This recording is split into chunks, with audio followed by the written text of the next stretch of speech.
The Pat McAfee Show. There'll be no rules for our guests, for us, for the things we can talk about. Yes, Speaking his mind. I've never had a problem expressing my opinions or my thoughts or anything like that. While being relatable. I haven't had that manufactured fake-ass celebrity that a lot of people have whenever they go on those big networks. I've had a chance to really build my crew, build my following, build my audience. And ridiculous. What am I supposed to do? So I'm supposed to look at something that I can definitely afford and say, nah. Is that what I'm supposed to do? The Pat McAfee Show starts in 3, 2, 1. Welcome to the Pat McAfee Show. It is Wednesday, March 3rd, 2021 years after zero. Let's have a sports show today.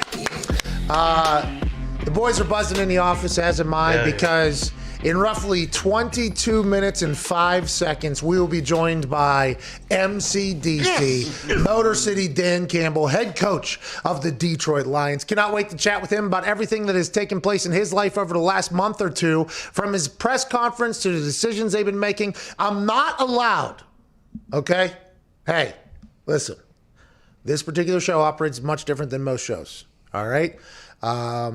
Turn down guests if there's, hey, you got to pitch this, do this, you got this time out or whatever. I'm like, all good. I'm a fan. Don't want that to be how our conversation goes, though. I had a chance to actually potentially make content with Tiger fucking Woods. And Tiger Woods' entire people said, you can do this, you can do this, you can't do this, you can't do this. And I said, all right, I can't set the precedent that that's what I'm going to do. I appreciate it. Big fan. Will always love the man.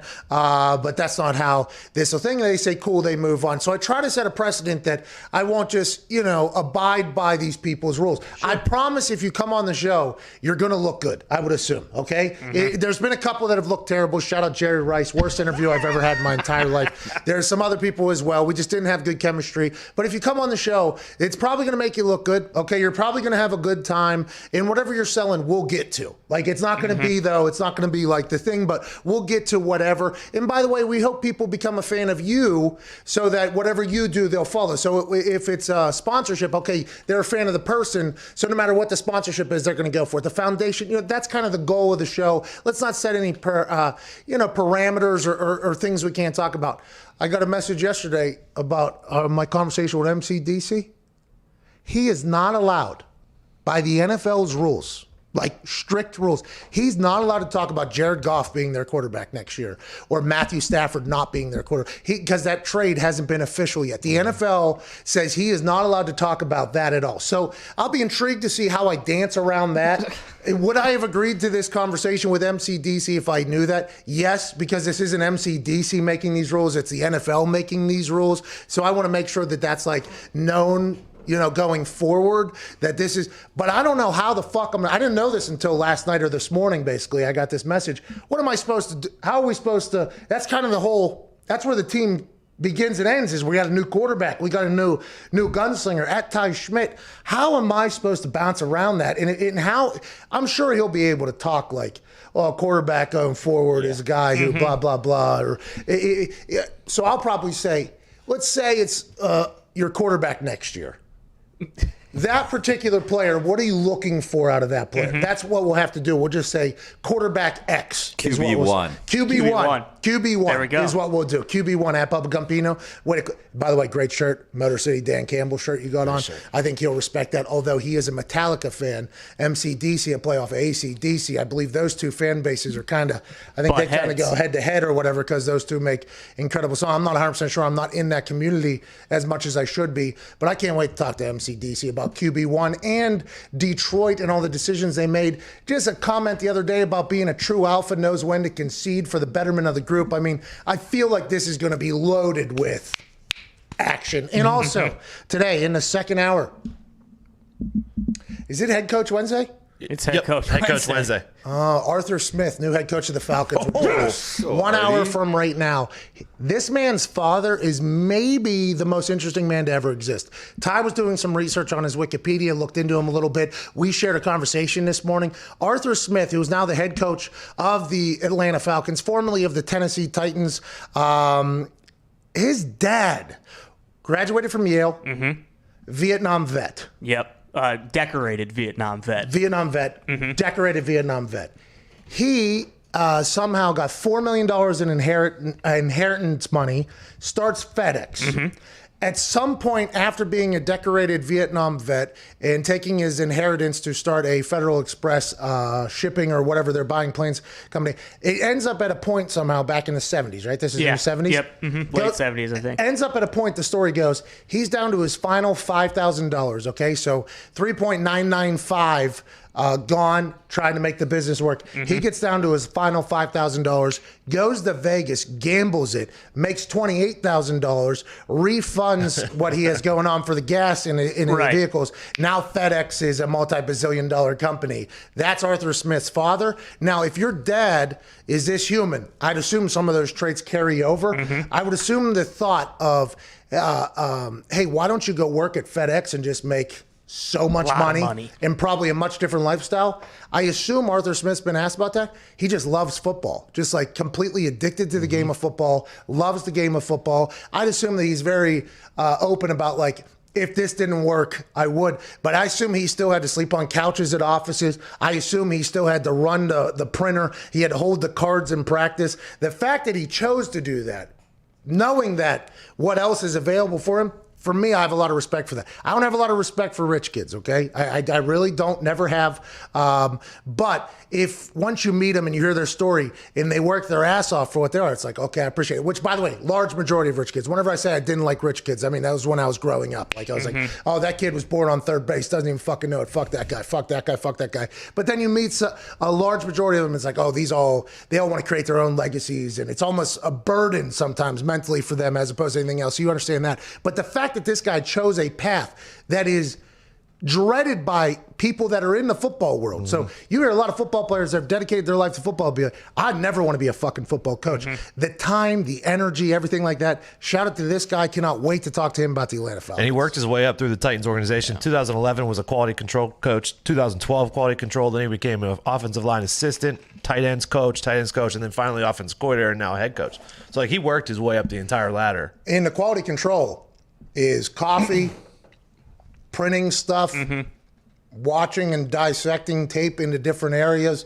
I mean, that is the nightmare. He had to do that for 2 years. Nightmare there. I'd assume he had to coach elsewhere as well before he got to the NFL. What do you got? I also noticed that he was with the Titans through like 4 different head coaching regimes, and I just thought that was like very interesting. You don't really see a guy typically, like he obviously must have been a very hard worker, and they saw something if he just... I mean, this guy's dad owns I suppose. I mean, by the way, that's not Arthur's fault, okay? His dad being a badass individual is not his fault. But let's assume at some points of his life that definitely helped, right? Definitely. Assume, and I would assume through 4 coaches, like the third coach, are you firing fucking FedEx guys, kid?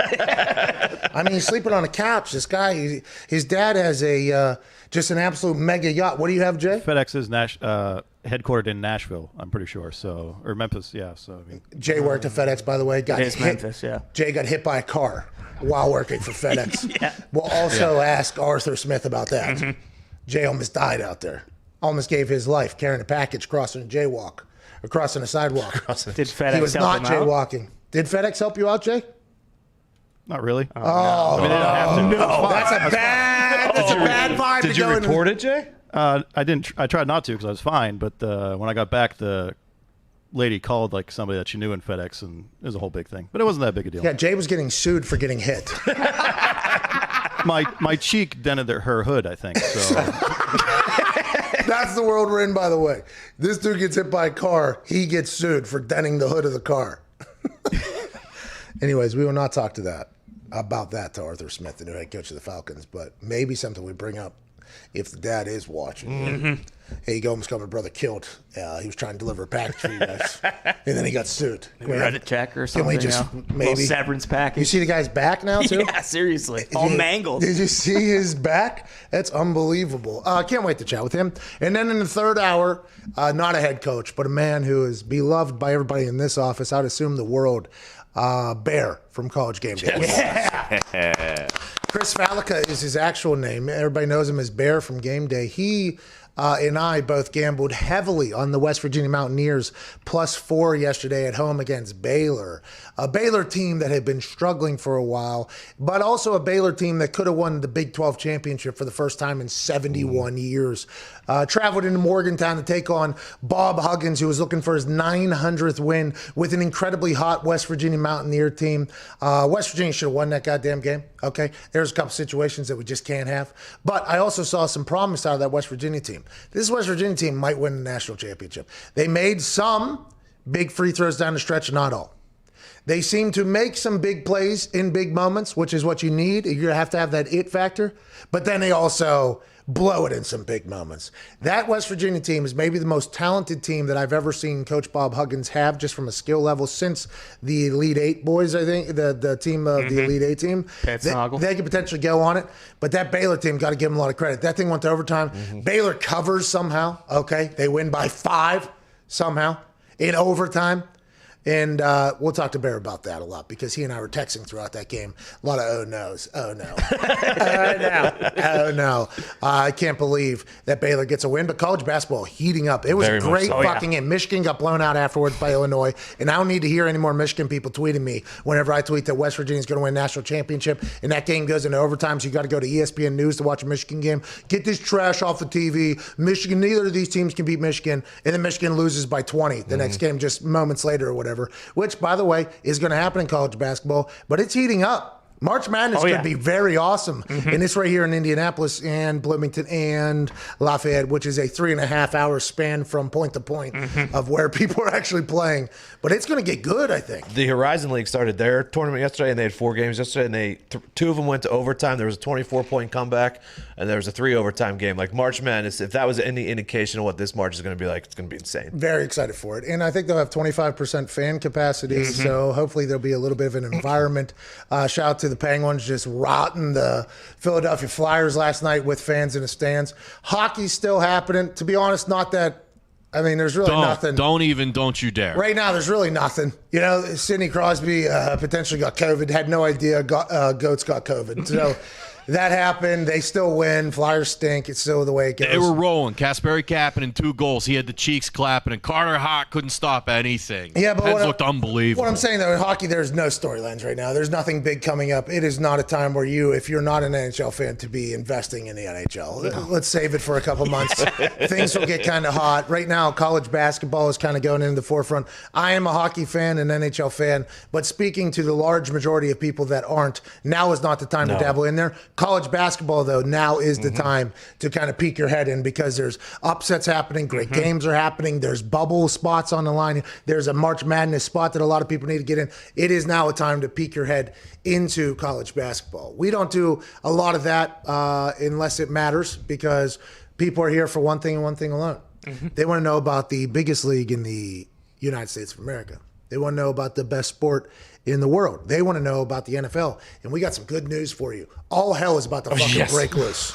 Okay, the NFL has kind of been in a spot of purgatory when it comes to news. A lot of potential news coming, but no actual news coming. We are just kind of floating in the middle on a day-to-day show trying to figure out what the fuck to talk about. Then all of a sudden, J.J. Watt sources himself. He goes to Arizona. Then yesterday, Kyle Van Noy gets cut from the Dolphins out of nowhere. 1 year into a $30 million guaranteed deal. Then the afternoon comes. Kyle Rudolph out of Minnesota. And it's like, okay, this one much more understandable than the Kyle Van Noy situation, because it was public that they were asking Kyle Rudolph for a money cut or something like that, and the offense changed and he was still there. So everybody kind of thought this was possible. Now, I love Kyle Rudolph. He has said that he'd be intrigued in going to New England. I'd assume he's going to keep all options open. He has a lot of great football left. He has made some incredible highlights for Minnesota, but that's 2 very notable humans getting cut yesterday. And this is all because of the salary cap. Nobody knows what it's going to be. They all assume it's not going to go up as much as once expected whenever all these contracts were signed. So now they're saying big names next week. Diana Rossini said it's going to be a massacre. Diana Rossini said that she was texting with an NFL coach or an NFL GM, and they said next week is going to be a massacre all around the league. Your favorite player? He didn't have his best year last year? Fucking gone. Gone. Guy you own a jersey of? He didn't put up his best stats he's ever had. Get him the fuck out of town. There's going to be deals made. There's going to be the Arizona Cardinals owner said there's going to be a seismic shift in the NFL coming up next week because there's going to be massive names that are going to get cut in this NBA idea that has trickled into the NFL with super teams happening. And the Arizona Cardinals, they added J.J. Watt the other day for $31 million over the next 2 years. Excited to see how that works out for them. Stephon Gilmore might be on the trading block or is allegedly a foregone conclusion. He's going to get traded out of New England. If the Arizona Cardinals pick him up, are we talking about that defense really becoming something over there? And are we talking differently about everything that's going to happen? But next week, big names are going to be on the move, and that means we get a lot of conversation about imagine, insert big name here at team that's probably going to make a Super Bowl run next year. Here, I cannot wait for it. I'm excited for it. Maybe Green Bay will get in on the action, Ty. See, I was excited for it, and then I started thinking about it more and seeing how far they are over the cap. I'm worried that they might be one of these teams that absolutely blindsides me next week. I mean, I was thinking they might be buyers, but I just don't know if that's the case. I just got a bad feeling. This could be 2 off seasons in a row where the Green Bay Packers make the NFC Championship game, lose, and decide not to go and make the big move to get them over the hump.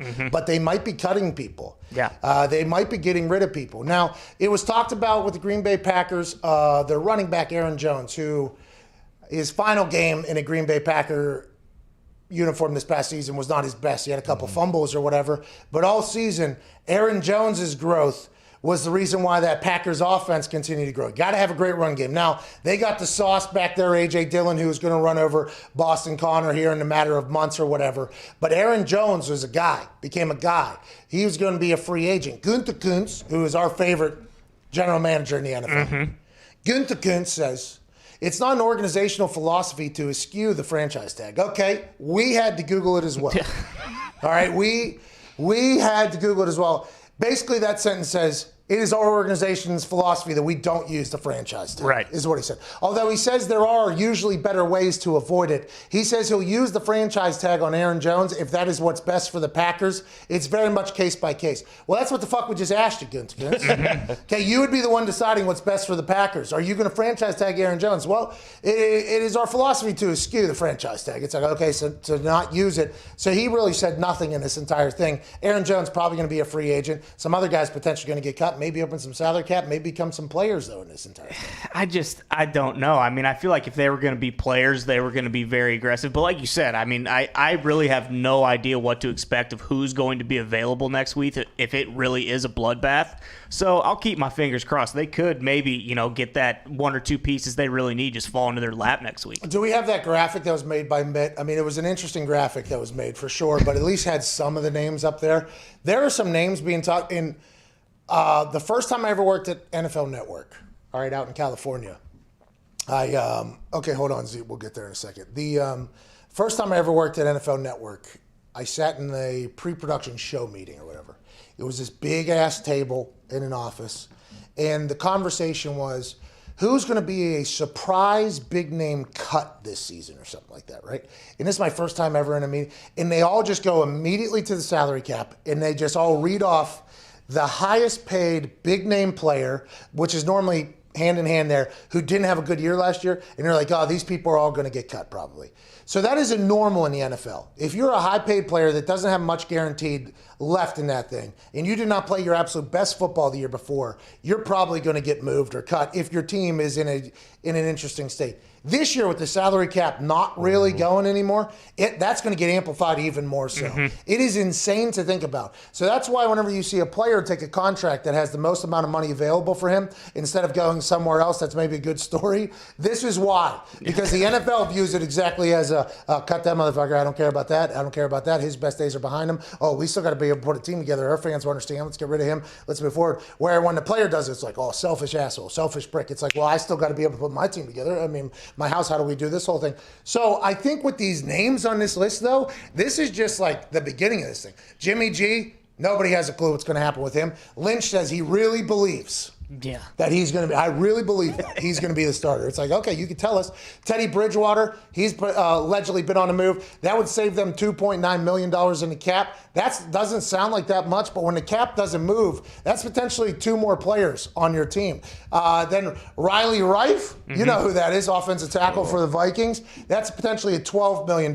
Carlos Dunlap just moved from Cincy to Seattle, made some plays for Seattle. If they get rid of him, $14 million savings. Emmanuel Sanders, $4 million savings. Von Miller, $18 million. Now, they're allegedly going to work a deal, is what Ian Rappaport said. Julian Edelman, $3.4. Steven Nelson, $8.3. Trey Turner, $11.5. Preston Smith, $8 million. Zach Ertz, $5 million. Geno Atkins, $9.5 million. That's just the top.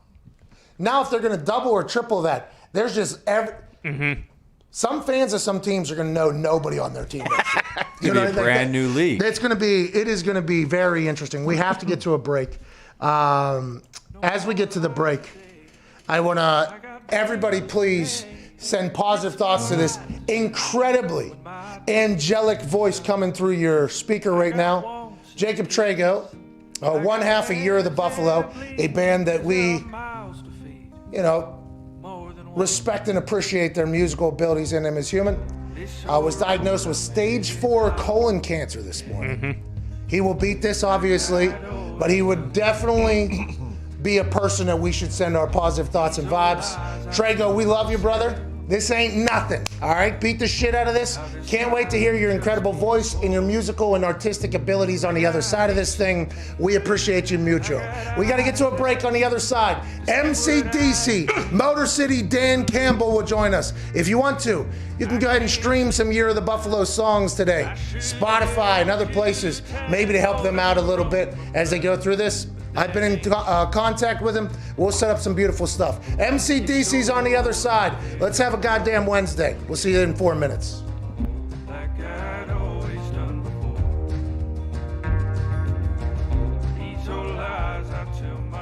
I was told by Del Curry, Scottie Pippen struggles on the golf course.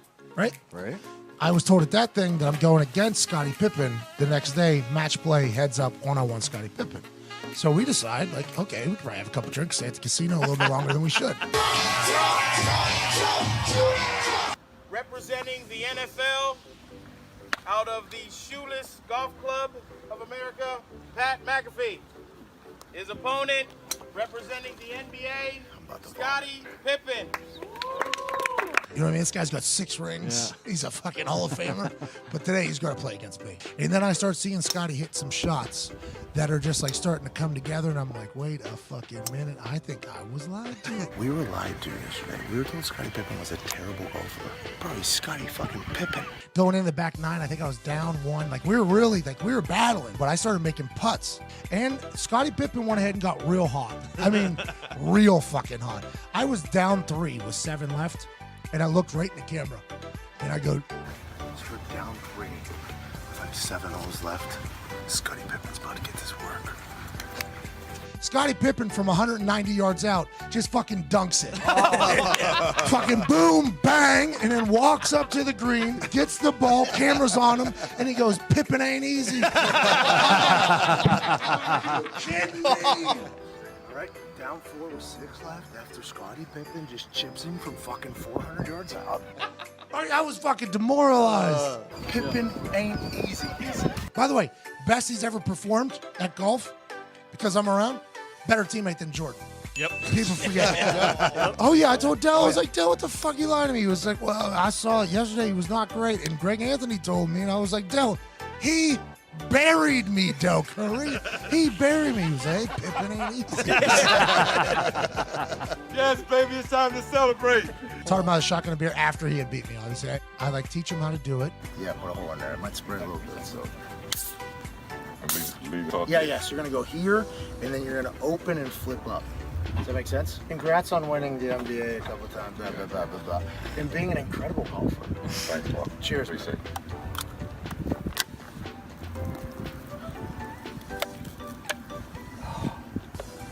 Hey. Damn. Okay, That's the Scottie. best Bud Light I ever had. Hey, there's no spot kidding. You're right.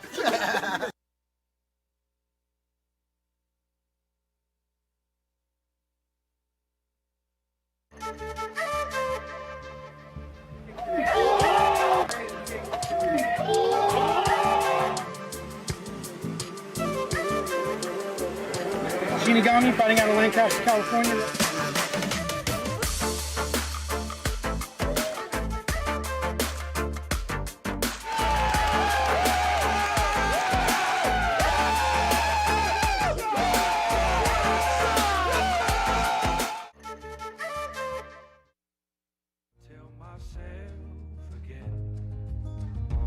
This time it just means more. I got aches and pains, I got eyes that strain to see what I've gained in losing you.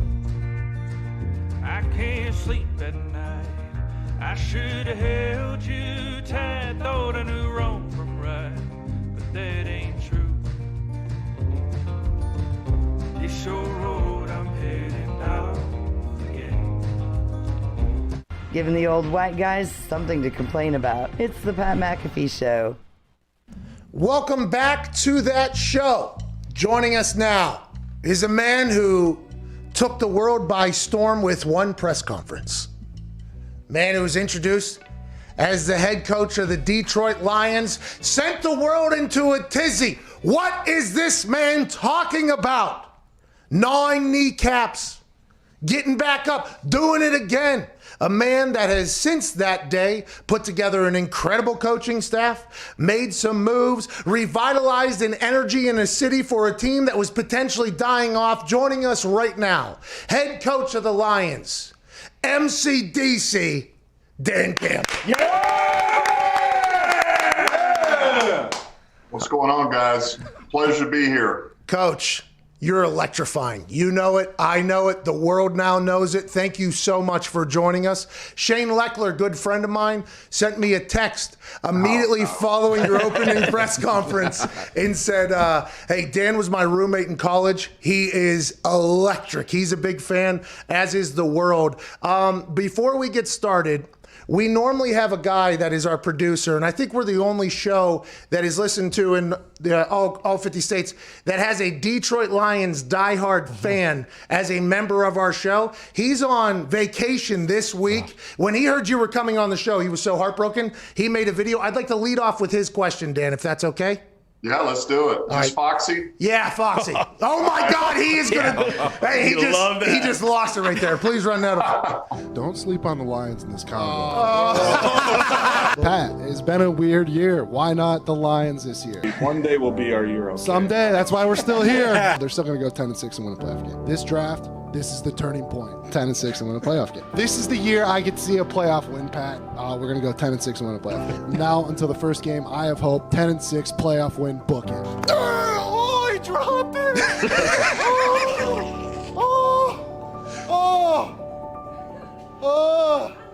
Coach, it's an absolute honor to be speaking with you. I think a lot of Lions fans want to know just how this one's going to be different. All right, it seems like every 3-4 years the Lions get a new head coach.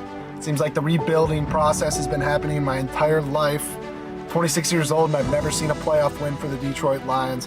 So I want to know how you and your coaching staff plans to make this one different so that someday I get to see my Lions go 10-6 and win a playoff. Coach, obviously, I assume you hear that a lot, and I feel like in your press conference you were speaking to those people. But how do you turn that place into a winning, organization, Coach? Yeah, look, first of all, I think I love Foxy, man. I tell you what, I love the optimism that he brings. Look, I would say this, to me, the short answer is Sheila Ford Hamp. If you want hope, she's the one who's bringing the hope, because this all started with her. She took over ownership in the summer, and she knew exactly what she wanted. She wanted a collaborative effort, starting at the top, and ultimately, man, in the simplest terms, you would say she wanted us to work as a team up top, like a legitimate team up top between her and Rod Wood, the president, myself, Brad Holmes, and man, let's do this thing together where everybody knows we're all in the same boat, we're all rowing the same way. And knowing that those players downstairs, they will feed off of that, and they'll understand that, and they'll fall right in line. Like, one of the things that always bothered me as an ex-player was at times where you're being preached to about being a team, and it's all about being unselfish and working as one and no egos, and yet it's not happening at the top. And man, that's the biggest killer of any team, is when it's not working at the top, and you got ownership telling you what you got to do, and you can't do this, and you got a president telling you can't do this, you can't spend this money, you can't, and that, and then having a GM and a head coach who are not on the same page. Well, this thing has started exactly where it should start to have success. And that started with Sheila. She wants us to be teamwork. She wants us all working together. She set the tone. She made the hires, and here we are, man. So and, that's the starting point. You're 100% right, by the way. You can always, you're probably getting a call from the GM right now. You guys are probably making a play. Probably making a play. Get off of McAfee. Stop. I was sent a message, by the way, last night about things I literally you're not allowed to talk about. And I was basically in the message was like, please do not put him in a position to kind of break an NFL rule in this entire thing. But whenever you think about a GM and a head coach being on different pages, you can kind of tell by the way an organization operates from the outside. You might not be able to hear it from behind the scenes. You might not know what's going on behind the scenes. But watching an organization, you can tell whether or not everybody's on the same page. You were asked about that literally just 2 days ago, and you dropped another gem. It was another true alpha knows when to concede for the betterment of the group. Your mindset in coaching, have you always been this way? That true alpha, have you grown through that, like through Miami and New Orleans? And how have you become this human with this mindset that you have right now? Well, no, look, I think that I think being a good leader involves being a good listener. You got to be able to listen to other people's opinions, and you got to take it for what it is. And you know what? You may not agree with it, and it may not be the right answer, but you take it in anyway, and you listen to it. And at the end of the day, you make your decision off of that. And you don't always agree with them, and you'll do things that are going to upset people because you're making a decision they don't agree with. But it's my job, and I always felt like if I was able to get in this seat, man, that was one of the most important things is, man, have trust in me, have faith in me that if you hire me, I'm going to listen. I'm going to listen to everybody, man. I'm listening to Brad when you're talking about personnel. I'm listening to Ray Agnew. I'm listening to John Dorsey, man. These guys, that's what they do. Those are the things that they really excel at. That's their superpowers, man. And so for me, why would I not listen to them? Even if it's my coaches maybe feel a little bit the other way. Well, you know what? I need to flesh that out. I need to know why. You know, what are the reasons why? Am I not seeing this correctly? And look, the alpha comment was really, I wasn't directing that just at myself. I was saying that's Brad too. Brad's an alpha. That's our coaching staff. I mean, let me say this about our coaching staff. One of the reasons I made the hires that I did with these guys, I know you'll probably end up asking this, was because just coming out of this COVID, I wanted to make sure we had more flexibility with the roster. And if these coaches need to play maybe a couple of games. So, you know, not everybody's thinking that way, but I am. You are the best, okay? I'll tell you what, Antoine Randall, he can get out there and sling the ball a little bit. I mean, he could do whatever you need him to do. In your opening press conference, by the way, hey, listen, best of all time. There is no close second. Okay, there is no close second. It was the best press conference of all time. Now, you pissed off a lot of people that I assume have not liked you for your entire life, so you just kind of expected that. Happens to me as well. But in your opening press conference, you said a lot of things that I was like kind of listening to and trying to latch on to learn as much as I could about you. You said, you know, at the Dolphins, you had a chance to learn those mistakes you make as a rookie head coach or whatever. What were some of those, and do they involve running Oklahoma drills on Wednesdays and Thursdays with professional athletes? I'd say this, that was definitely not one of them.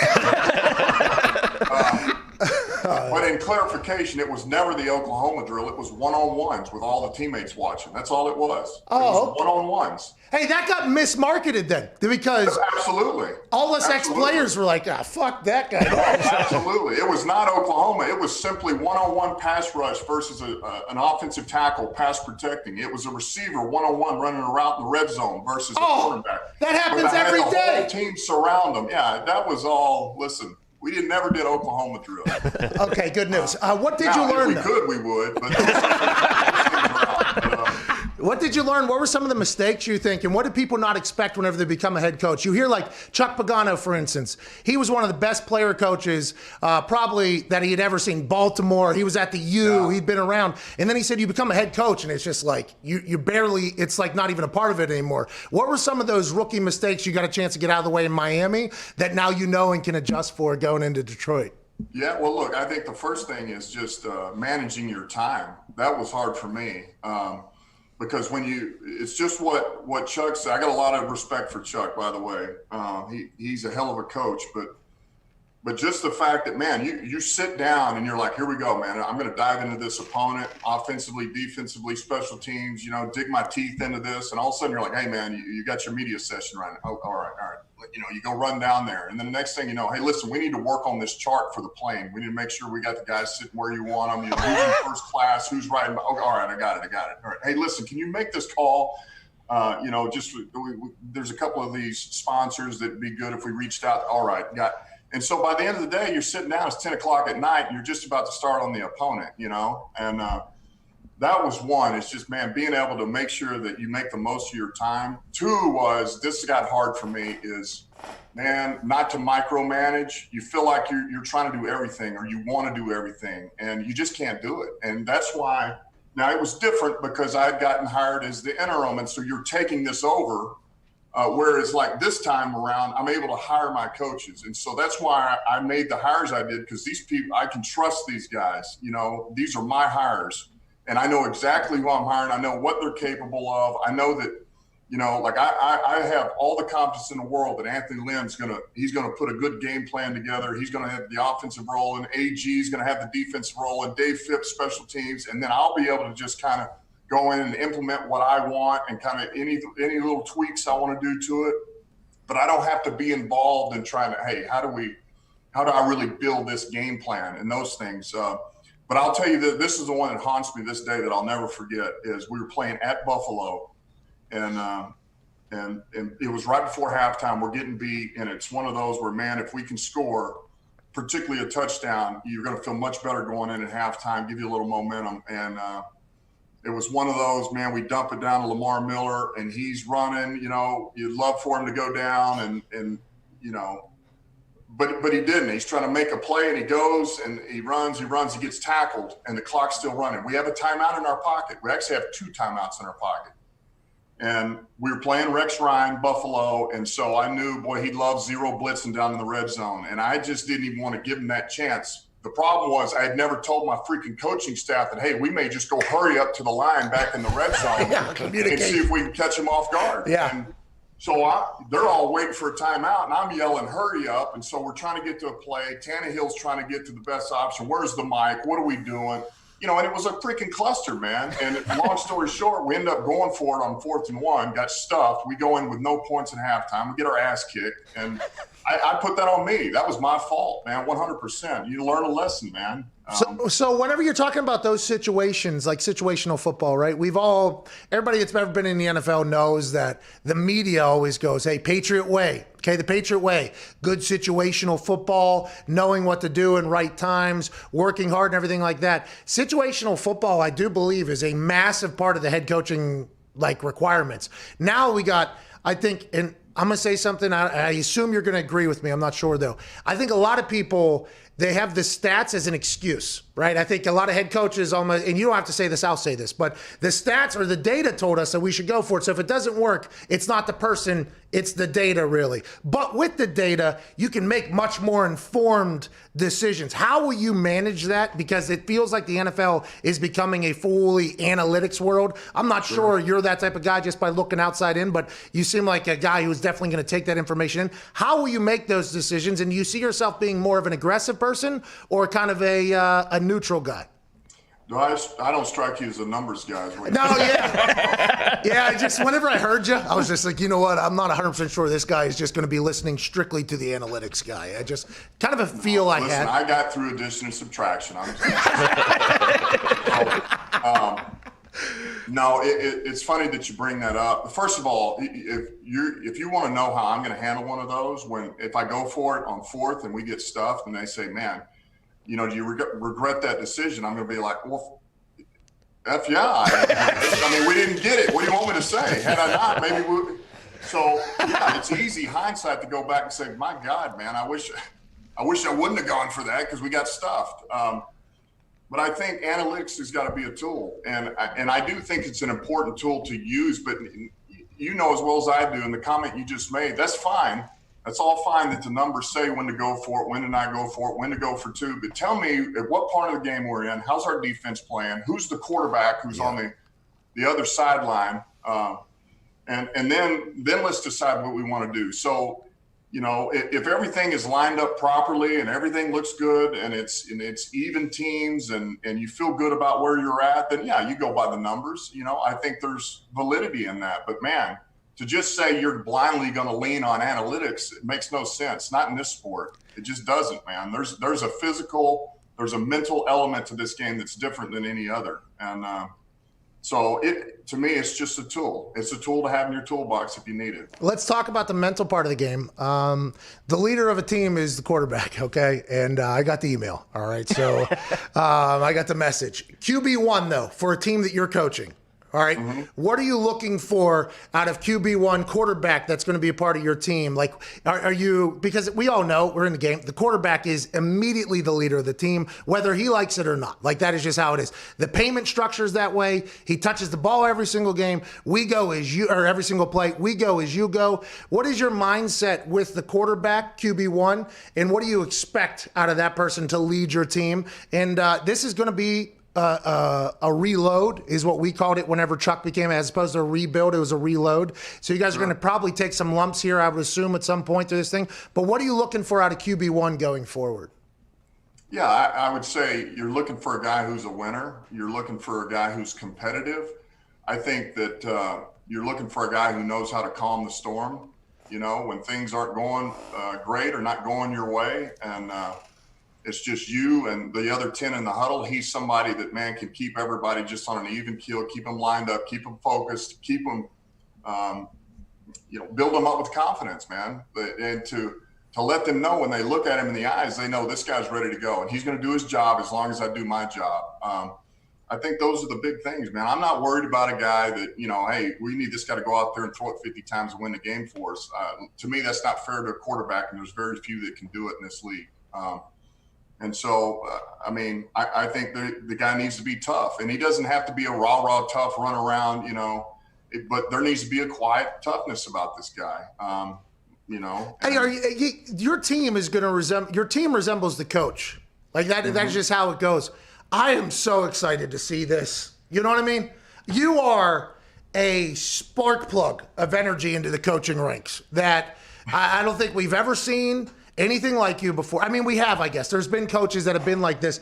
But just like, it feels like with the coaching staff you're building, in the moves you're making, at the franchise you're at, this feels like this could be something that's absolutely legendary. Coach, what do you have, Ty? Coach, you obviously had a long and successful career playing. Do you find that it's easier because you're still around the game every day? Or are there days where you're still just like, oh, shit, I'd love to put the pads on and get out there today with the boys, crack some skulls?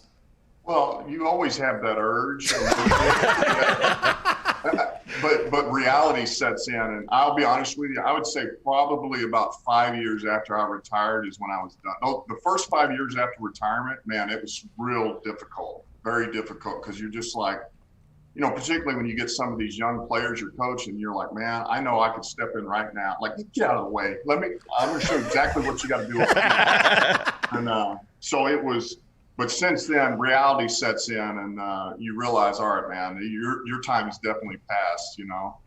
But there's always just in the back of your head, here's what you never lose is that competitive spirit, right? That, man, what that drives you and makes you who you are, you know. And pretty soon what you start doing is living through your players, right? You get excited for them. You want to give them all the tools to put in their toolbox and to have success. And so that competitive spirit never leaves. The body leaves, but not the competitive spirit. I think a plane just landed on our building there, Coach. I apologize for looking up. Hey, we might be dead here in a few moments. It's been great having a good last conversation. Dan Campbell, if this plane comes down on you. Who told you you should coach? Did you always know you were going to get into coach with somebody? Because your coaching path is an interesting one. I mean, this is a very interesting one.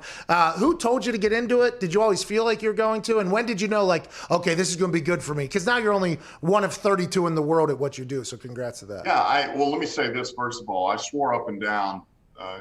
Pat, you can probably attest to this, but man, you're coming into the locker room. I know when I was with the Giants, been drafted, I'm coming in, and at 6:30 in the morning, and coaches got bedhead coming out of their office. I've been sleeping there, and I'm like, I'd never be a coach. I would never freaking be a coach. It's ridiculous, you know. But I'll never forget. I'll tell you when I kind of caught the bug. When I really caught the bug was I want to say it was 2000, and it was a small football camp, youth football camp. And it was, I couldn't even tell you where it was. I just know it was in Pennsylvania. And so a buddy of mine invited me, you know, there was a number of us from the Giants that went out there. And so they said, hey, just, you know, fit in wherever you want here, wherever you think you can help, just kind of, you know, work with the kids. And these were all teenagers. But man, they're doing a one-on-one. They're doing a one-on-one session. They have tight ends, and then they have kind of these outside linebackers. And this tight end, he was your classic no talent. No talent. I mean, had no business being out there, you know, but he's gonna give everything he's got. And the kid across from him is about a foot taller. He's got about, you know, a foot of length on him with his arms. He runs like the wind. He's strong, he's aggressive, he's explosive. And so their coach over there just told him, hey, these one-on-ones, just get over there and hem the guy up. Don't even let him off the line. But that basically, you're doing one-on-one route running, but so he never even had to cover because he just stick this kid at the line. And so I watch a couple of these, you know, and I'm like, man, this just isn't even fair. And the kid, he doesn't even know what he's doing. He's raw. But so I just pulled the kid aside. I say, listen, next time this happens, all right, he's going to line up over you. And I said, he's going to stick you with his outside hand. He's going to stick you right in the chest and grab a hold of you. He said, he knows what he's going to do. He knows exactly what you're going to do. So here's what I want you to do. I want you to step as hard as you can with your outside foot.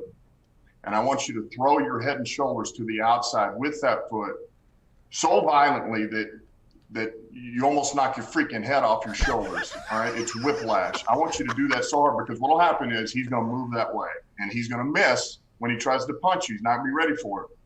And then I want you to dip back inside, rip right under him, get to your route.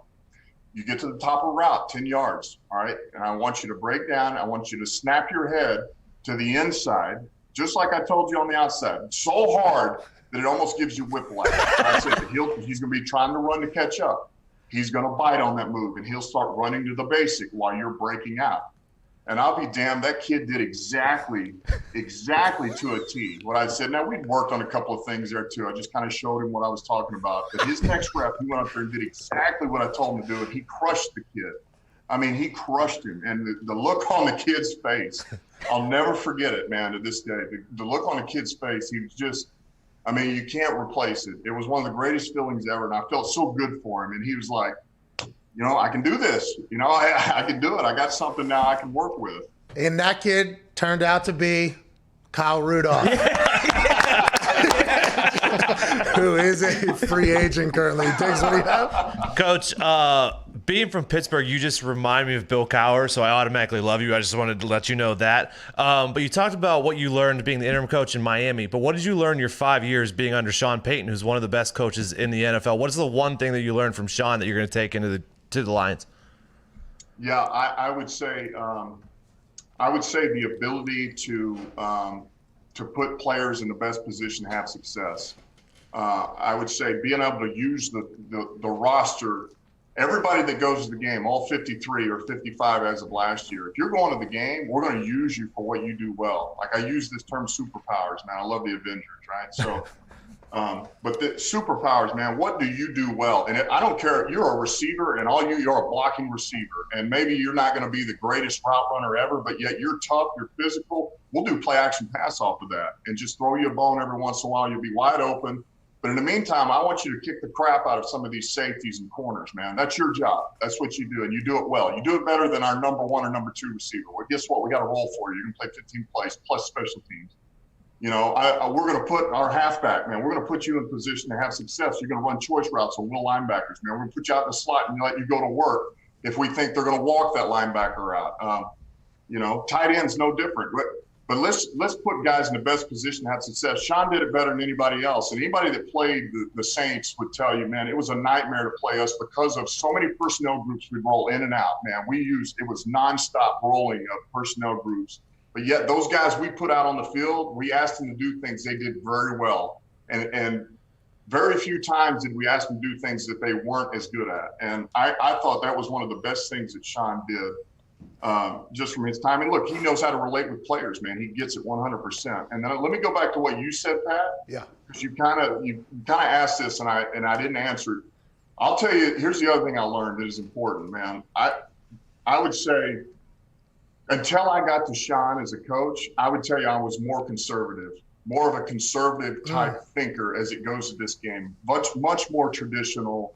You run the ball. You kind of. I don't want to say milk the clock, but yet ball control and man, it's third down. You're trying to get the first. It's 4th and 2. We're punting it. All those things, and you're trying to be smart, and you're allowing the opponent to beat themselves. And look, that's still a part of who I am. But I'll tell you this, man. Your eyes get open. Sean now was on the other spectrum. He was very aggressive. But if there's anything I did learn too from him, just from that side of it is. Look, you want to throw some defenses off, there's a time to be aggressive, man, and use your special teams and use offense and try to get these defenses on their heels. But so I would tell you I'm a little bit more of an aggressive thinker just overall being with Sean. Coach, can't thank you enough for your time. I got one more question for you here. Did you know that on this day in 1986, I'm sure you did actually, Metallica's Master of Puppets was released. I've heard you're a diehard Metallica guy. Is the MCDC name tag then? Because it's a long time. ACDC. Do you hate it? Do you love it? I feel like we potentially offended you after finding out you're a diehard Metallica guy and we call you MCDC. No. Listen, I love classic rock as well. No, I have zero problem with that. Yes, I am a big Metallica fan, and just so everybody knows, look, I love Metallica, I love classic rock, and I love classic country. Those are my genres, man. But I've got zero problem with the MCDC. And let me say this before you go off, Pat, all right, because I had put serious thought into this as I was hiring my staff, is that I was thinking about hiring you to see if you would like to be, our special teams coach. And then I thought, you know what, I know you doing this radio, it softened you up a little bit. So I chose not to. All right, I hate to say that, Pat, but I needed to just let that be known. Well, I want to let you know, true alphas know when to hang them up. Ladies and gentlemen, Dan Campbell. Hey, thank you, Coach. Good luck up there, man. Thank you. You guys have a good one. You too. Yeah. He's the man. Best. Fucking awesome. Absolute He's the best. Dude, MCDC, bro. Let's go. Hey, I really, I like when people call me a meathead. They think I don't have the mental capacity. Yeah. I think he's a deep thinker. I think so too. I think he's a deep thinker who has like the alpha mentality. But I bet you he probably listens to Rogan. I'd assume there's like then he gets into the. I think he's a deep thinking guy. I think he actually is. And what if he has a little bit of success in Detroit? Are you talking about greatest coach of all time? Potentially. Yes. They've stunk for a long time. Yes, they have. I mean, if it weren't for Jared Goff, I'd say the QB1. Excuse me. I'd say the Lions might win 14 games this year. Bro, I'm fucking pumped. Foxy in there. Hey, that was really cool. And then follow up. This is awesome. Lions fans, this is awesome. How about him saying, I hired my coaches just in case we got to play. Do we have to change around the coach fighting rankings after the Vrabel Harbaugh thing with Dan Campbell's squad out there as well?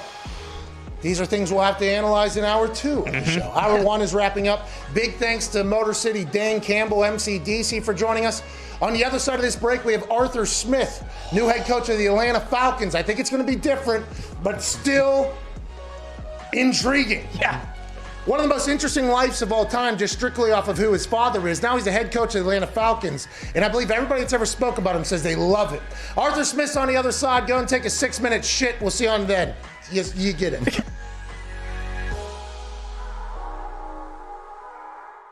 Let me tell you a little story about these statistics. Troy Polamalu, okay? Fucking Troy Polamalu. So We had a fake for the Pittsburgh Steelers that was a 100%er. We didn't even have a cancel the goddamn play because it was a 100%er. If we ever end up in this situation, inside the 7-yard line on the left hash, it is a 100%er that the C gap will be wide open and we will just part the C to the left. It'll be a touchdown. 100%er. We're playing in Pittsburgh, the city I grew up in. I grew up in Pittsburgh. I won the punt, pass, and kick national championship, AJ. National championship, AJ. Congrats. AJ, did you ever win the national championship, punt, pass, and kick? I think I got 3rd or 4th out of 4 at the Nationals. I'm proud of you, man. Anyways, so we're there in that stadium, okay? A lot of McAfee's in there. A lot of McAfee's in Pittsburgh. I'm going to score my first fucking touchdown, night game, Sunday Night Football, I believe it was, right here, touchdown. We get into that situation, and I'm like, holy fuck, this is really going to happen. We're like on the 6 on the left hash. It's 4th and goal now. Field goal team's jogging on. I'm like, well, fuck, it's about to, I'm ready. I am ready for this to happen. So I get out there. I get down. Vinny's like happy for me. Vinny's like very excited. He's like, let's fucking go. Like Vinny's excited for me at this moment. I'm like, here we go. So I make the call. I forget what it was. So I start saying it, right? And everybody's looking at me like, okay, bright eyes. Here we go. Let's get after it. Offensive linemen are dead ass tired. They do not want to be in the middle of a field goal anyways. So they're just like, all right, I don't give a fuck if you die here, but this should work. Let's get some points. And all of a sudden, I go through my cadence, I call it, I get down, and Troy Polamalu's fucking ass goes ahead for however long his career was at this point. I think it was like 9 years or 8 years at this point. Not a once has he ever gone to this side of the field over here to the left and covered, stood right in the C gap. Never. He lined up exactly where he had lined in film 100% of the time. And then as soon as I got to like the second cadence right before set, he just bounced his little ass right over to the C gap. And I like stopped everything I was doing and I literally just looked at him. And I gave him like what the fuck are you doing, man? Like, why are you there right now? And then I stood up and said, we are kicking it. We have to kick it. We are kicking this. And then I get down, and Vinatieri kicks it, and I jog off the field, and Chuck Pagano comes running up next to me. He's like, hey, good job. What you see? I said, what did I see? Polamalu just fucking went right into the goddamn C gap. What did I see? What did I see? And he goes, okay, sounds good. Good call then.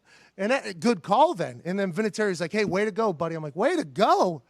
Are we not going to talk about how big of a fucking asshole Troy Polamalu is for what just happened right there? So that's. I saw the angel of death waiting for me in the C gap. It's unbelievable. What, you thought I was going to run him over? No way. He's probably going to strip me and score a touchdown the other fucking. That's Polamalu, bro. That ain't just your backyard football with your son. These are professional fucking athletes. He'd probably jump over the lineman, pick me up, and run me into the other fucking end zone if he wanted to. That's what he would have done. The hard-hitting safety of his generation, too. Ed Reed, great cover safety. I don't know that you would have feared him, but Ed Reed, I would have feared Ed Reed. Yeah, if I saw Ed Reed in that C gap, absolutely. E.D. Reed, boy, the best safety you ever seen, boy. I ain't doing shit to Ed Reed. No, Ed Reed would have made the tackle. I'm saying that Polamalu would have shaved years off your life. Oh, my God.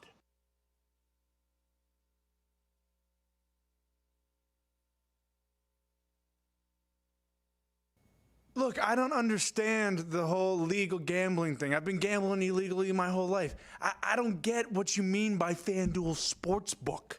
Dude, illegal gambling is done. It stinks. Legal gambling is the greatest thing of all time. Fanduel Sportsbook has so many good bets. They even refund bets that they think didn't deserve to lose. They got all the spreads. They got same game parlays. You have to start gambling on Fanduel Sportsbook if you're in a legal state. And that's not the only thing. They make it so easy to withdraw and deposit money. You can just link your bank, deposit whatever you want, withdraw whatever you want, whenever you want. Yes, this truly is the greatest sports gambling app out there. He's right about the banking. It is the greatest, but you really don't understand the bets that this sports book has. They have in-game bets. They have in-game parlays, and he said it, but I'm going to say it again. The odds at this place are the best, and once you download FanDuel Sportsbook, we are going to take all of their money. All of their money. Right? FanDuel, FanDuel, FanDuel, FanDuel, FanDuel, FanDuel, FanDuel, FanDuel, FanDuel, FanDuel,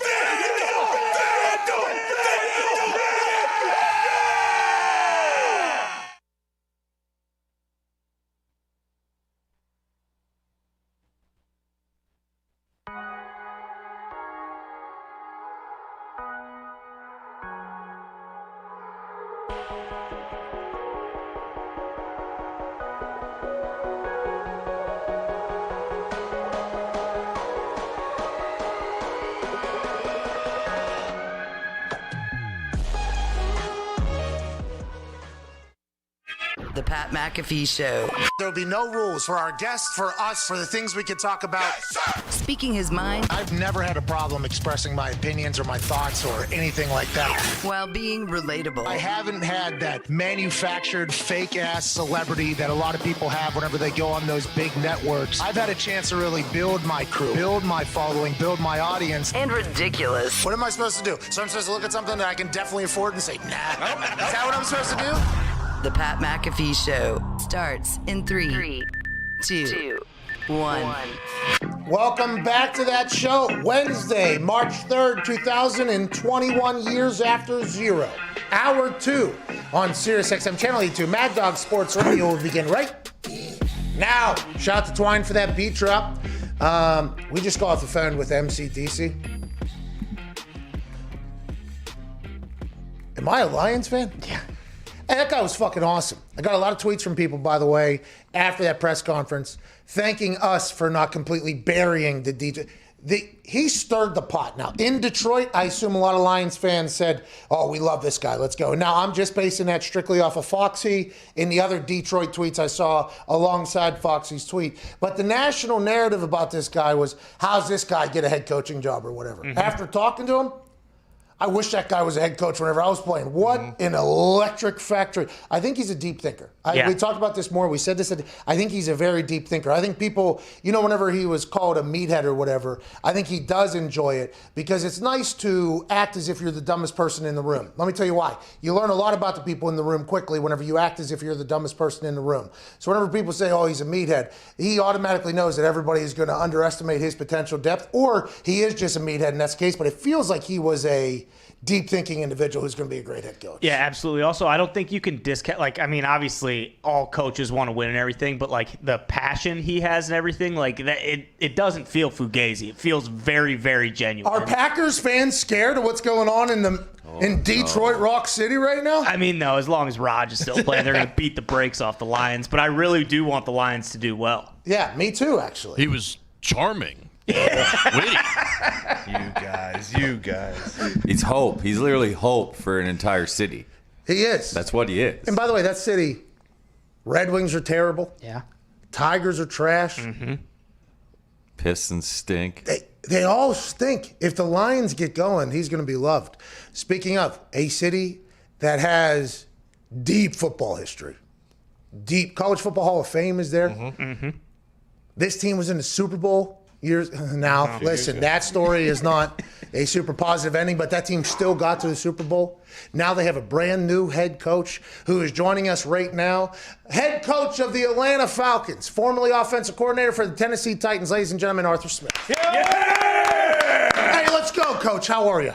Great. How you doing? Hey, what's life like down there? You're a head coach. There's only 32 of you in the world. Congratulations, Coach. That's a big deal. That's not easy. Well, I appreciate it. No, it's funny because everybody always thought Andrew Luck was the Titan killer, but it was really you. You're like our nemesis. Thank you. Thank you. I appreciate the acknowledgement there. And we'll talk about your time there. You were quality control assistant. You worked your way up there. And we talked whenever we were, leading off this show saying you were going to be here. Your dad is obviously an incredibly successful person, okay? And that obviously leads to a thought of, why wouldn't this dude just go do that and make an incredible amount of money? I believe the story goes is you just love football. Sleeping on couches in the office, drawing cards, drinking coffee, just fell in love with football. How did that happen?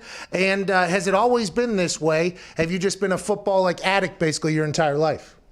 Yeah, I started playing when I was 9 years old. in Memphis, and my brothers did. My dad was an old Marine, kind of wanted us to play football, so we didn't end up, kind of spoiled, soft kid. I just fell in love with it, and it's what took me to college. It's what I've done my whole life, and I have other interests, but there was at some point I knew I wanted to play as long as I could, and then obviously get into coaching. What you did with the Tennessee Titans, now I appreciate that compliment there.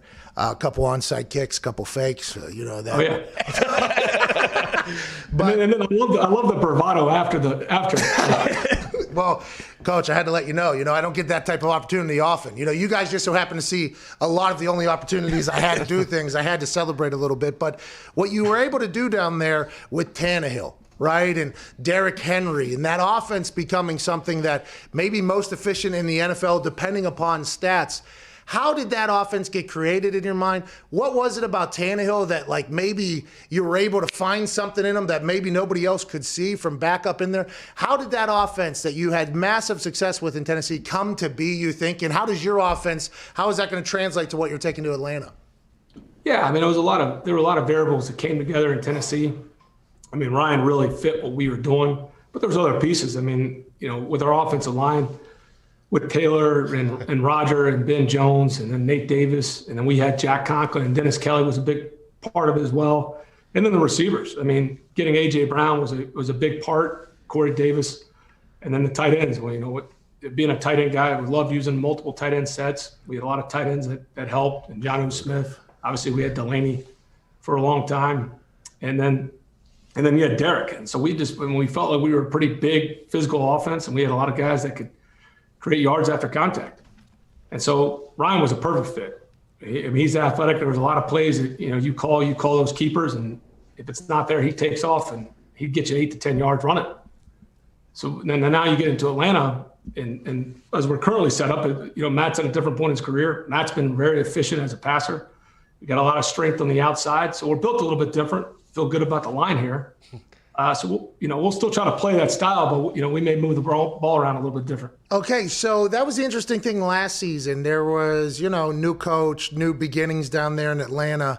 Matt Ryan, Julio Jones, potentially going to be traded. And then Mr. Blank came out and said that they are on the trading block if the new GM or new coach wants to, but that's not the. Now you talk about having Matt Ryan, who has played MVP football before, and Julio Jones, by all accounts, every wide receiver basically says, that's the guy that we learn from. Whenever you have those two, is that what you're basing your entire offense on? Will you adjust each year depending upon who you have, or is your system kind of your system and you got to do what you got to do? Well, the way we want to play up front, year to year, in the style of our run game, and it just depends who you have back there. I've said it many times, we're not going to have Derrick Henry. It's sometimes it's pretty easy to call a run and watch him stiff arm, 55 people. It's not like, hey, that was a great play call. Good job. Do them, So I always joke about stuff like that. But do you have those, if you're a ton of receivers and that's where the strength are, you got to get the ball to those guys. But stylistically, how we want to play up front really won't change year to year. But I'm always looking to adapt, and we want to tweak something or try something different. Great. That's why I always say you got to play to the strengths of your roster and who you have. I don't want to, obviously, I know you're building your own legacy, and becoming a head coach in the NFL is incredibly difficult. But now that you are a head coach in the NFL, you kind of have a different role on the team. Now, obviously, you're still a coach and everything like that, but you become an administrator, you become a day-to-day decision maker, a airplane planner. There's a lot of different things.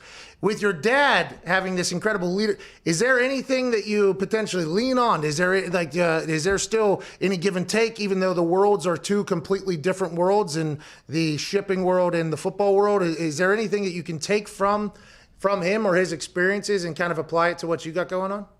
Absolutely. We talk all the time, about the world and how things translate, really from his business to what we do here with the Falcons, and even when I was with the Titans. There's a lot of lessons to be learned about management and leadership, and he's in the logistics business, and there's a lot of things like you're talking about. You make decisions about flights and where people sit on the airplane, and there's a million decisions you got to make. But yeah, I lean on him a lot, and there's a lot of people I try to talk to that are in other industries and stuff I read. But absolutely. What was Vrabel like? Is he exactly as advertised? And is there, the success he's had, the overall, it just feels like he brought a different mindset to the coaching range. Much like, hey, we just talked to Motor City Dan Campbell. I think he's going to be pretty similar hands-on type. But what was it like whenever you saw Vrabel get in there? And is there anything you learned from Vrabel that you'll be able to carry on with you? Because I've heard, and we asked Dan Campbell the similar question, is when you go through your coaching ranks, you just kind of like, okay, I want to take this particular trait from this person, this particular trait, and then you have your own spin on it. With Vrabel being, it seems like a very unique coach in the NFL. What did he kind of bring to the table, and what will you take from Mike Vrabel down to Atlanta? Yeah, there's a lot I'll take from Vrabes. Vrabes is authentic. He obviously played in New England and then coached at Ohio State and coached in Houston. I mean, he's his own guy, and I say that like the highest compliment, because a lot of times somebody will get hired from somewhere and they try to act like the person they were just with. I certainly won't do that. He's extremely. Get the gloves on, Arthur. Get the gloves on out there.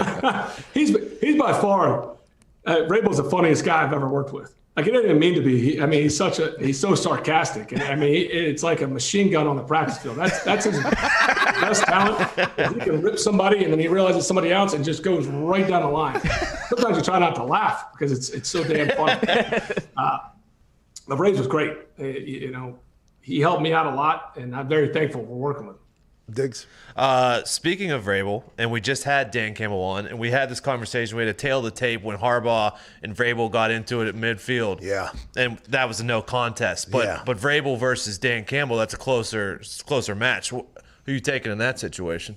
Oh, I got to go with my guy, Vrabel. I'm loyal. Did you see Dan Campbell? He said he's going to gnaw kneecaps, dude. I don't know, Dan. I know Dan.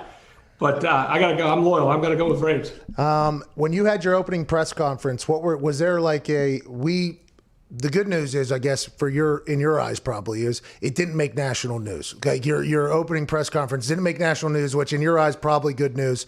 Dan Campbell did. Was there prep for that? Now that you're leading into like your first team meetings, I assume via Zoom, like what is the mindset, the prep behind it? Because everything you say here early is setting the precedent for what your head coaching is going to look like.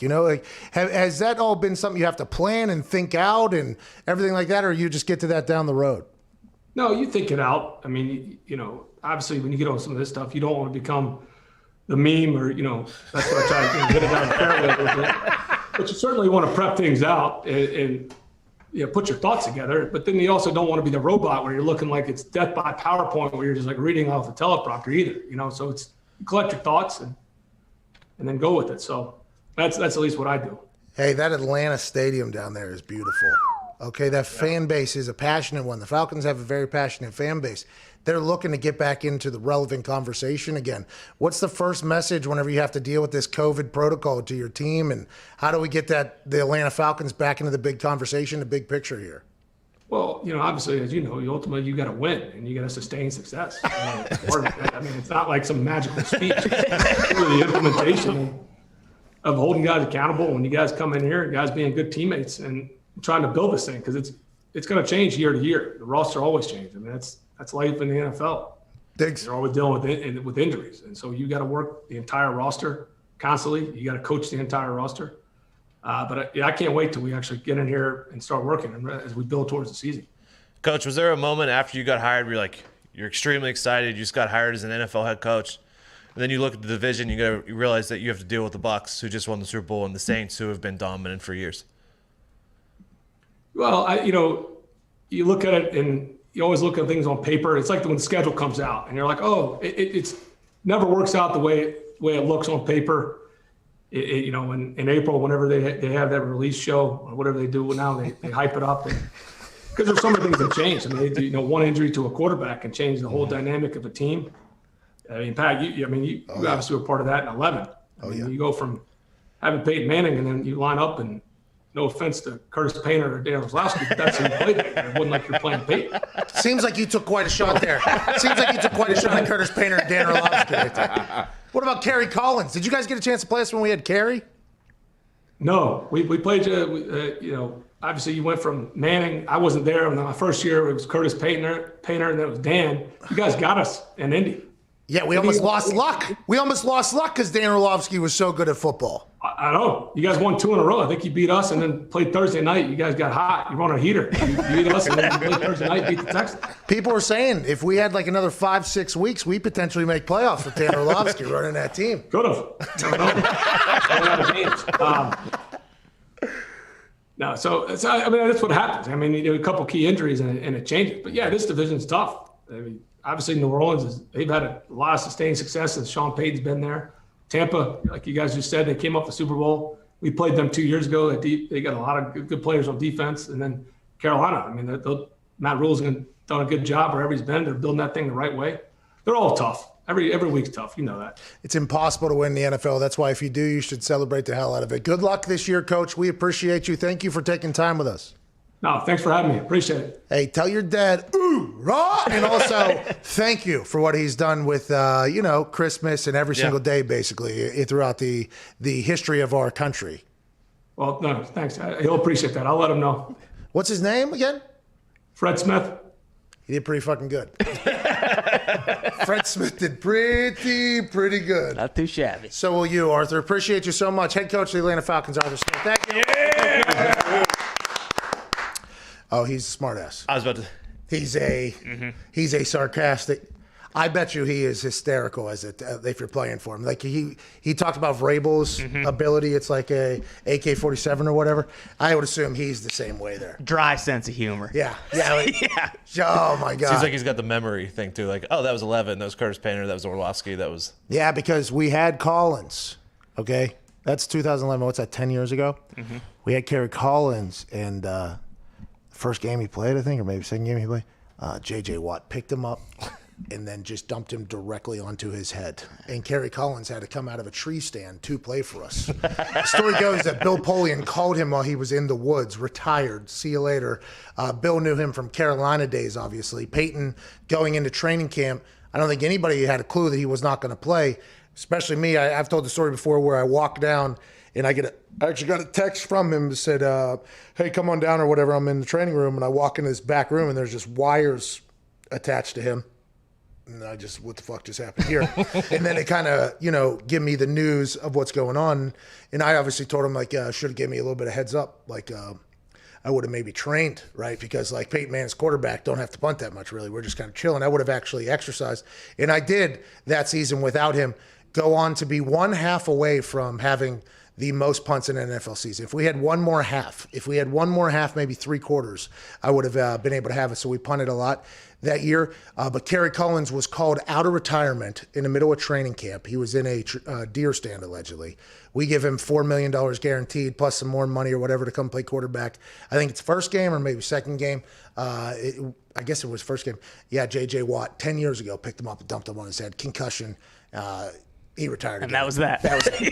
Never played again. 5 weeks later, they were still trying to do the whole thing, and he just wasn't. And they're like, I want you to just go ahead and get out of here. And Dan Orlovsky's like, I'll fuck this up. Wins a couple games. We almost lose luck. I mean, that was a wild year. The injury thing, it is such a roll of the dice. Injuries happen everywhere. It's the key injuries that happen, because the NFL, people are going to get hurt. And 2 weeks you're going to move on, and people forget that person's even hurt or that roster even has it. That's just life in the NFL. But if you lose key guys, I mean, it's almost a death sentence for your entire season. Kind of switching topics a little bit, but do you think the Falcons are going to draft a quarterback? Sure feels like because he kind of alluded to. He's like, Matt's not really the same guy he was a couple of years ago. He's getting a little bit older. No, but I think he was referring to that to Tannehill because he came fresh off of Tannehill, talking about Tannehill being able to run and move or whatever. So I don't believe that was a shot at Matt Ryan. No, it wasn't. But it could be taken with the way you just said. Yeah, that's kind of how I never even thought of it from a negative person's eyes, what that could potentially be. Well, I think not negative, sorry, but no, but I think that the proof is kind of in the pudding too, with how much money he's going to be making and how old he's getting, and what they have the 6th pick, fourth. I mean, and by the way, Chris Sims just came out with his list of quarterbacks. Mm-hmm. He's got 5 great quarterbacks coming out of this class or whatever. Yeah, if you're pick number 4 and if you listen to the draft experts, on 4 of 33 or 32 last year, or 5 of 32 last year in their expert picks. So nobody can predict the draft or whatever. But there's going to be some skill positions that go very high as well. So there's going to be some quarterbacks left for a lot of teams that potentially are on the what do we do here. I think the draft actually is very fascinating this year, and I think we're going to learn a lot. Just like next week is potentially going to be a massacre with players getting cut, we might see this might be a turnover of the NFL here. There might be like this might be a page turner for a new chapter in the NFL if all these OGs are getting cut, pay cuts going elsewhere, new players coming in because they're cheaper already. I mean, this is going to be an interesting tide change potentially, and it starts with the draft, which is April something like that. If you look at the mock drafts, like 8 of the top 10, I believe, are either wide receivers or quarterbacks, and a lot of them, and they're pretty set at wide receiver with Ridley and Julio. Yep. So I mean, a lot of the mock drafts either had them taking Zach Wilson at 4 if he's there, or Justin Fields is from Atlanta. Like, there's a lot of Atlanta native, put the city on his back. He can move. He looks like Tannehill. Plays a lot like Tannehill. Makes a lot of sense. But does Tannehill play like Tannehill if he doesn't have Derrick Henry as a running back, which Coach Smith alluded to there a little bit, Guy stiff arms 55 people, he said. It's not really that great of a call. It was more so Derrick Henry made it happen. By the way, I think comment section and internet, from Dan Campbell to Arthur Smith, we're judging Arthur Smith too much. I think he's a sarcastic, Very hilarious asshole, I would assume. Like a sarcastic, hilarious, like, I bet you, Dad's a Marine too, right? Yeah. I bet you Arthur Smith has a fastball. Kind of heard it in the spoiled rich kid comment. Yeah, exactly. He was like, yeah, my dad didn't want me to be a... Now, granted, it's probably... And I watched Ricky Gervais's stand-up Humanity, and he said he talked about how it happens quick. He said I'm not like privileged or I'm not out of touch, because the tabloids, I guess, over there, is Ricky Gervais still going to be able to do his comedy when he becomes out of touch? He said, I'm not out of touch, but I am spoiled. He said, and that happens very quick. He said, very, very quick you get spoiled. You sit in first class one time and you're like... okay, I'm never going back to that. Right. Or you got this. What's that? I watched it too, and it was the bit about how much does a gallon of milk cost that made me just die, because they said someone asked them how much a gallon of milk, and I don't know, but I'll give you $1,000 to go get me one. There are people that hate Ricky Gervais, and I don't know how personally, but goddamn, that Humanity hour and a half is very much worth the watch right now. In the world of watch that tonight. It's on Netflix. I'm a Ricky Gervais guy. Yeah. Obviously. People know that, I think. Would you assume I'd be a Ricky Gervais fan, actually? Well, no, because you're not a big Office guy. Yeah, well, I was. When he was. His version. You see. Oh, you're the... Yeah, the actual Office. British version. And by the way, that's how I always alpha the Office fans that come after me. I'm like, you're not even watching real one. I'm a fan of I'm a fan of The Office, the original, not the knockoff. And everybody says, though, even Ricky Gervais, that... Steve Carell's was better. But you're so positive. Ricky's what you would call a negative guy. See, that's why I think a lot of people is. But I like to hear from the world that I don't see. I'd like to, I enjoy that. I'm okay with listening to people's opinions that I don't necessarily agree with, because I would like to hear what makes them go the way they go. But I'll tell you what, sometimes Ricky talks and people think it's from the opposite side. I'm like, yeah, that negative son of a bitch is right. Hey, people need to listen to that negative brick right there. You need a little bit of that to balance out there, Otherwise, you'll just be... You can't have it. I tried to watch a Bigfoot is My Dad, or Bigfoot Family. Harry and the Hendersons. No, it's an animated movie. Is it pretty good? Well, I didn't make it, Okay, sure. Sam and I thought about watching it, because it was like supposed to be a feel-good animated thing. And, here we go, let's give it a go. And I'd assume kids enjoy it, but my kid will even say, this is fucking trash. Apparently the Tom and Jerry live action's getting good reviews. Yeah, it's supposed to be great. Good movie. You watched it? Okay, all right. Good movie. All right, let's get to a break. We're back on the other side here with some phone calls. 1-888-MAD-DOG-6. It's the Pat McAfee Show, Wednesday, March 3rd.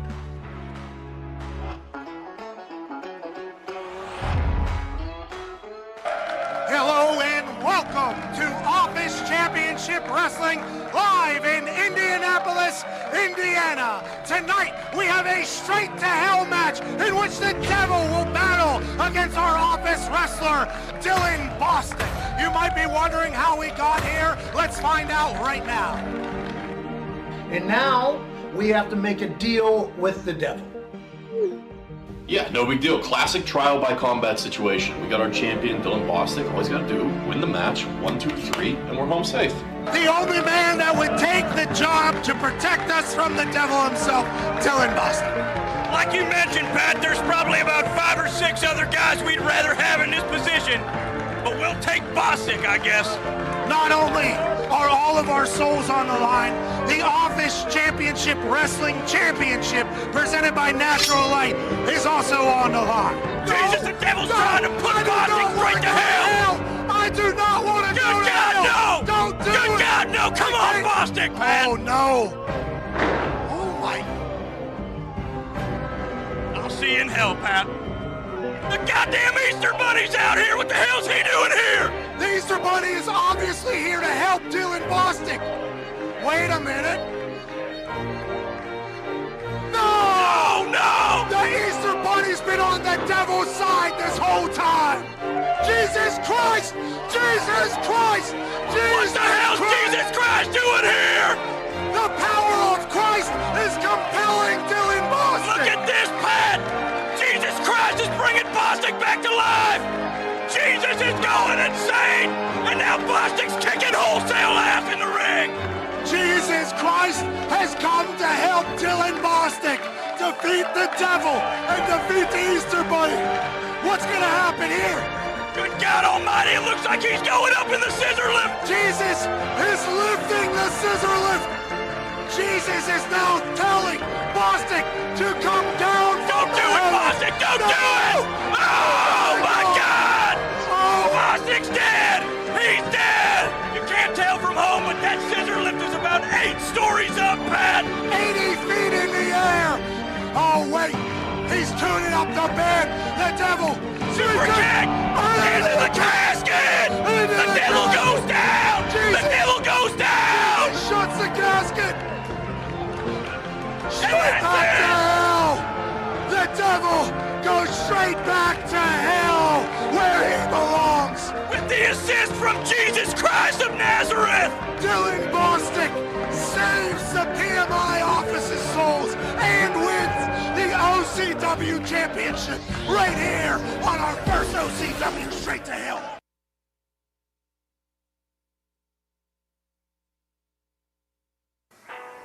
Hey, listen, tonight, you in the red, you in the blue. I hate you both, and fuck you too. Before I leave here, I'm knocking all of you out. Cheers. Oh, let's go. Let's go.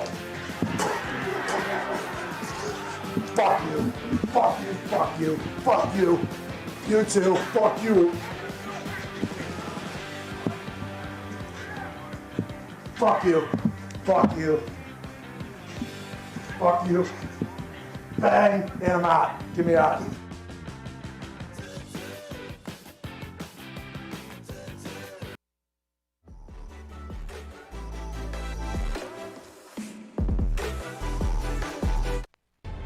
This is the Pat McAfee Show on Sirius XM Mad Dog Sports Radio. We thank you for taking the time to seek out this small regional show that streams internationally. Here's Pat and the boys.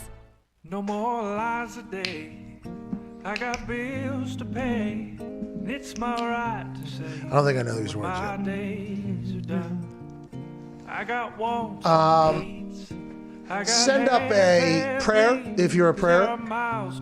Send out positive vibes to the wonderful man that's singing this song. This is the band Year of the Buffalo. The singer here, Jacob Trago, friend of the show, friend of the office, was just diagnosed with stage 4 colon cancer. Young, handsome man. He'll beat it, be on the other side. Can't wait to hear the song about the process. Trago, we love you, brother. Love you, Dave. Love you, Dave. Welcome back to the Pat McAfee Show here Wednesday, March 3rd. Go ahead and stream some Year of the Buffalo today. Even if you don't like it, just turn it down. Just play it. Help the boys out. Sam Darnold is definitely on the block right now.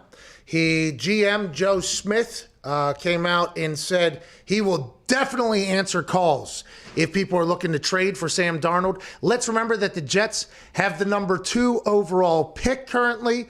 Are they looking to get into the Deshaun Watson game? Because originally Deshaun Watson was going to get traded because he did not want to play for the Texans anymore. He was in New York whenever he made those requests. He had a green hat on. Everybody's like, oh my God, Bob Saleh, Joe Smith, Deshaun Watson. What's that mean for Sam Darnold? Then the Deshaun Watson situation took a turn when Jack Easterby and Cal McNair and Cesario and Coach Dave said, we're not answering any phone calls. We're not trading Deshaun. So everybody thought about, okay, what are the Jets going to do then? New coach, same GM, but really getting a chance to build this team for the first time in his vision without having to deal with the previous contracts that the previous GM had for him alongside the previous coach that was there, Adam Gase. Is Sam Darnold the guy? Sam Darnold's still very young. I think he's like 23 years old or something like that, 24 years old, still very young on a rookie contract. People say that study film and talk about quarterbacks that he is an absolutely unbelievable quarterback. So you would think with the number 2 overall pick that the Jets have and a quarterback that people think are very good around the league, that he would offer up incredible trade bait. People would want to make a move for that. And if the Jets are looking to rebuild, especially with that number 2 overall pick, potentially taking your franchise quarterback that you see in your eyes, not a bad play. Get to move on and kind of rewrite the chapter of the Jets with the Sam Darnold era, which, unbeknownst to Sam Darnold, is the Adam Gase era, which was an abysmal failure. Yeah, so if you think about it, like if you're a team that isn't sold completely on your current quarterback, or if you're a team that's transitioning from a quarterback that you had for a while, and Sam Darnold's owed $9 million next season, like why not take a flyer on him for 1 year just to see if it was maybe... If you're the Jets? Or no, another team. Just to see if it was, or I guess but also the Jets, if you're the Jets, yeah, if you're the Jets, it fits too. Yeah. But just because he's not doing a lot of money, and then you find out maybe was it Gase or was it Sam, or like if you're an organization that thinks you can make him better, that you can fix him, like the Colts are trying to do with Wentz, then that's something that you had to do for him. Now listen, Sam Darnold being available, by the way, I wonder if Sam Darnold's definitely available and Carson Wentz is definitely available, who would you rather take, okay? For me, Carson Wentz, okay? I've said that since the beginning. You have. All right? Yeah, Again, so with some other quarterbacks, Aaron Rodgers and, Peyton Manning, and Tom Brady, and Russell Wilson, Matthew Stafford, Deshaun Watson. Sure. That's a different conversation. But when we're talking Sam Darnold, Carson Wentz, I'm thinking Carson Wentz. But if you're the Jets, why not just 1 year? See what you have. Now, you have the number 2 overall pick. You probably aren't going to have that again if Bob Saleh is worth a single fuck at all, right? You're not going to be up there. So that kind of puts a little bit of a wrench in the conversation. We are not going to be here ever again. Like Mike Tomlin said to Chase Young, I ain't ever going to lose enough games to get a guy that looks like you. Yeah, you got to lose a lot of games to get a guy that looks like you. At number 2, you can get a franchise changer. Now, Sam Darnold was supposed to be that years back. It obviously didn't work out. Do you give him just 1 year here under Bob Saleh to see if he's the guy, or do you let him get a fresh start and also you guys get a fresh start? That seems like inevitably what's going to happen. So if you're the Jets, is it basically like, do you think Sam Darnold is better than Zach Wilson, or if they are comparable, you get Zach Wilson then on that rookie quarterback again instead of having to pay Sam next year if he is? Well, what about Mac Jones, too? The Jets could trade out of that, too, down to like 7, and there'll probably be somebody else. Like if, for instance, the Chargers last year, we talked to them, they like Burrow, Tua, and Herbert, and they were sitting at 6. And there was a little bit of talk that Washington might do something or something like that in the first couple picks. But they literally were just like, whatever happens, we're good. I wonder if they have a list of quarterbacks that they've scouted that they're like, okay, we could probably drop down to 9 at the lowest and we'll still be able to get a quarterback that we like, plus some other picks probably if we were to trade that number 2. That's a fascinating situation. They got a lot of chips right now in a game of poker, which the draft is the craziest game of poker.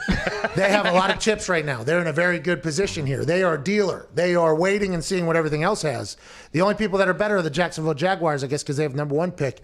But the Jets, it just feels inevitably going to turn over the organization and start brand new. Do you think with him he would even want to? Because even if they do bring him back, it's not like they're going to get a big influx. Like, isn't it? I mean, I guess they'll have some new guys and they have a lot of cap space, but is he really going to show out next year? Like, are the Jets going to be very good next year, or at least good enough to justify, like, okay, Darnold is our guy now? Oh, yeah, and by the way, what is their probable record? 7-10, 8-9, highest, or 9-8? Are we like probably the highest, right? I think 7 wins would be a success. A for massive the Jets. success. Yeah. But if you only win 7 games, are you going to sign him to a massive extension? No, right? No. He's going into his last year of his contract, right? Or they're going to have to pick up the 5th-year extension or whatever, or 5th-year option. So unless you have at least 12 games or 11 wins in a 17-game season that's coming next year, you're not going to extend Sam Darnold. So all you're doing is delaying probably the inevitable, which I'm sure other teams know as well. Like, hey, you have to trade him. The more and more we talk about it, he would have to have a massive year next year for them to offer him a massive extension, which he would be next or whatever. So they're probably going to trade him for sure. And I was just trying to look up, but I couldn't find it. Like, they could, if he does stay with the Jets and he has a decent year this year, like, do you have to pick up that 5th-year option before this 4th year starts? If you trade. Or if you're the Jets keeping him. If you trade him, I'd assume, no, because you're not going to sign him long-term if you trade for him because you have no idea if he's a guy or not. Sam Darnold's in an interesting situation. Still has the hype of potentially being a franchise quarterback, but where he's at, probably not going to be their franchise quarterback because the expectations would be unrealistic for the current team that they have for the New York Jets. So you have to go somewhere else to a team that's already built, that is a pretty good team where he has an actual chance. If he wins 11 games, though, and becomes a Tannehill effect, which happened to the previous Adam Gase quarterback, that would warrant an extension. I think he's playing next year for $9 million. He's going to be a free agent after that. I think that's probably the mindset that Sam Darnold would have to have at this point. I was going to ask you earlier, too, do you think it's possible if we see a bunch of these marquee names get cut that a team like the Jets or the Jaguars who have all this cap space could improve by like 7 or 8 wins next year? And by the way, they have New York, which is a massive deal for a lot of different players. And people don't understand the big market thing. The big market thing is your deals off the field, the amount of eyes on you, your future is just, I mean, I love Indianapolis, okay? I love this place. I have a great network here. I've stayed here, obviously. We've built an internet company out of Indianapolis. But Indianapolis, the city, I think it isn't even a lead-in block to New York City. Like, it isn't even, I don't even know if the vastness of that city with the money. Now, with COVID, everybody moving out of town, the vastness of the eyes, the people that could potentially see you for your future post-football is just always something that will always be there in New York. It will always be, like, the bright lights, the big thing. That will always be there. Even if their team's shit, people are going to say maybe they'll want to go there. That's why people are like, Deshaun, go to New York, would love to go to New York, even though that team stinks. And there's nothing that says that team's going to be good. It's because it's New York and your future could be much bigger or whatever. But they potentially stink, though. That's what I mean. How much can a head coach coming in and like a culture change? Like if your players still stink, that's not really. It doesn't really matter, does it? We put a poll out, okay, to change the subject. I hope Sam Darnold gets a chance to showcase that he's good at football, because all these quarterback gurus and experts say he's unbelievable. If you're just a casual watcher of the Jets, you go, that guy stinks. Right. And it is, you probably said that about Tannehill as well. Tannehill goes on to have great success, obviously, post Adam Gase. Maybe Sam Darnold will as well. Maybe what all these quarterback gurus and experts see will get a chance to flourish elsewhere. But if not, Sam Darnold's going to be added to a list of quarterbacks that were drafted in the first round that went to a bad franchise that didn't pan out because they had literally no chance. Sorry. Story. Speaking of a quarterback that many would say, after looking at his photo, his senior year of college or whatever, he had no chance of making it. Tom Brady allegedly was told by his wife, Giselle, immediately following his 7th Super Bowl win, "What more do you have to prove?" she said. Because I guess after winning his 5th Super Bowl, she asked, like, is it not time to retire? Huh? We got a family. We got a life to live. You've won 5 Super Bowls. What are we doing? Now, 2 Super Bowls later, he just won his 7th. Giselle asked him, what more do you have to prove? That came from an interview with James Corden, I believe, of The Late Late Show.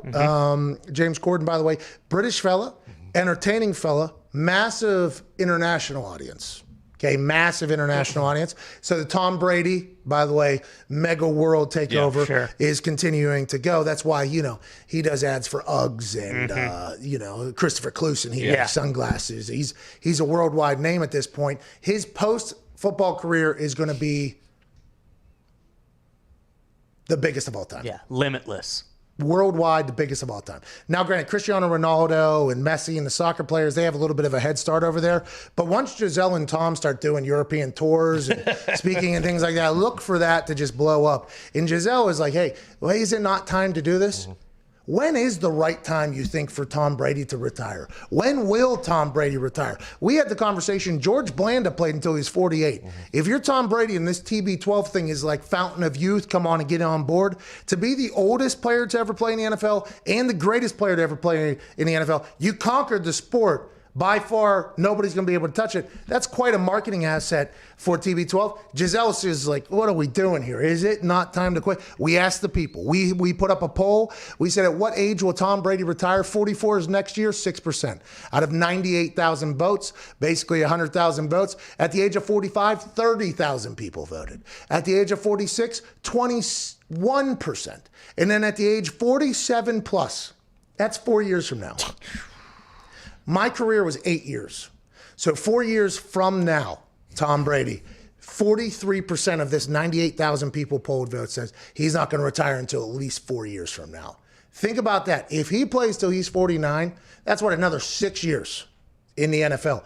That is double the average playing career for a player that actually makes a team. Now, granted, if you go with all the players that just make it into a training camp or practice squad, it drops down to like 1.4 years or 2 point something like that. He potentially has another 6 years playing NFL quarterback at $25-30 million a year, another $180 million to be made potentially playing football. That is unbelievable. And to be honest, with the way he looks versus how he looked coming out of college, the motherfucker might do it. It legitimately might happen at this point.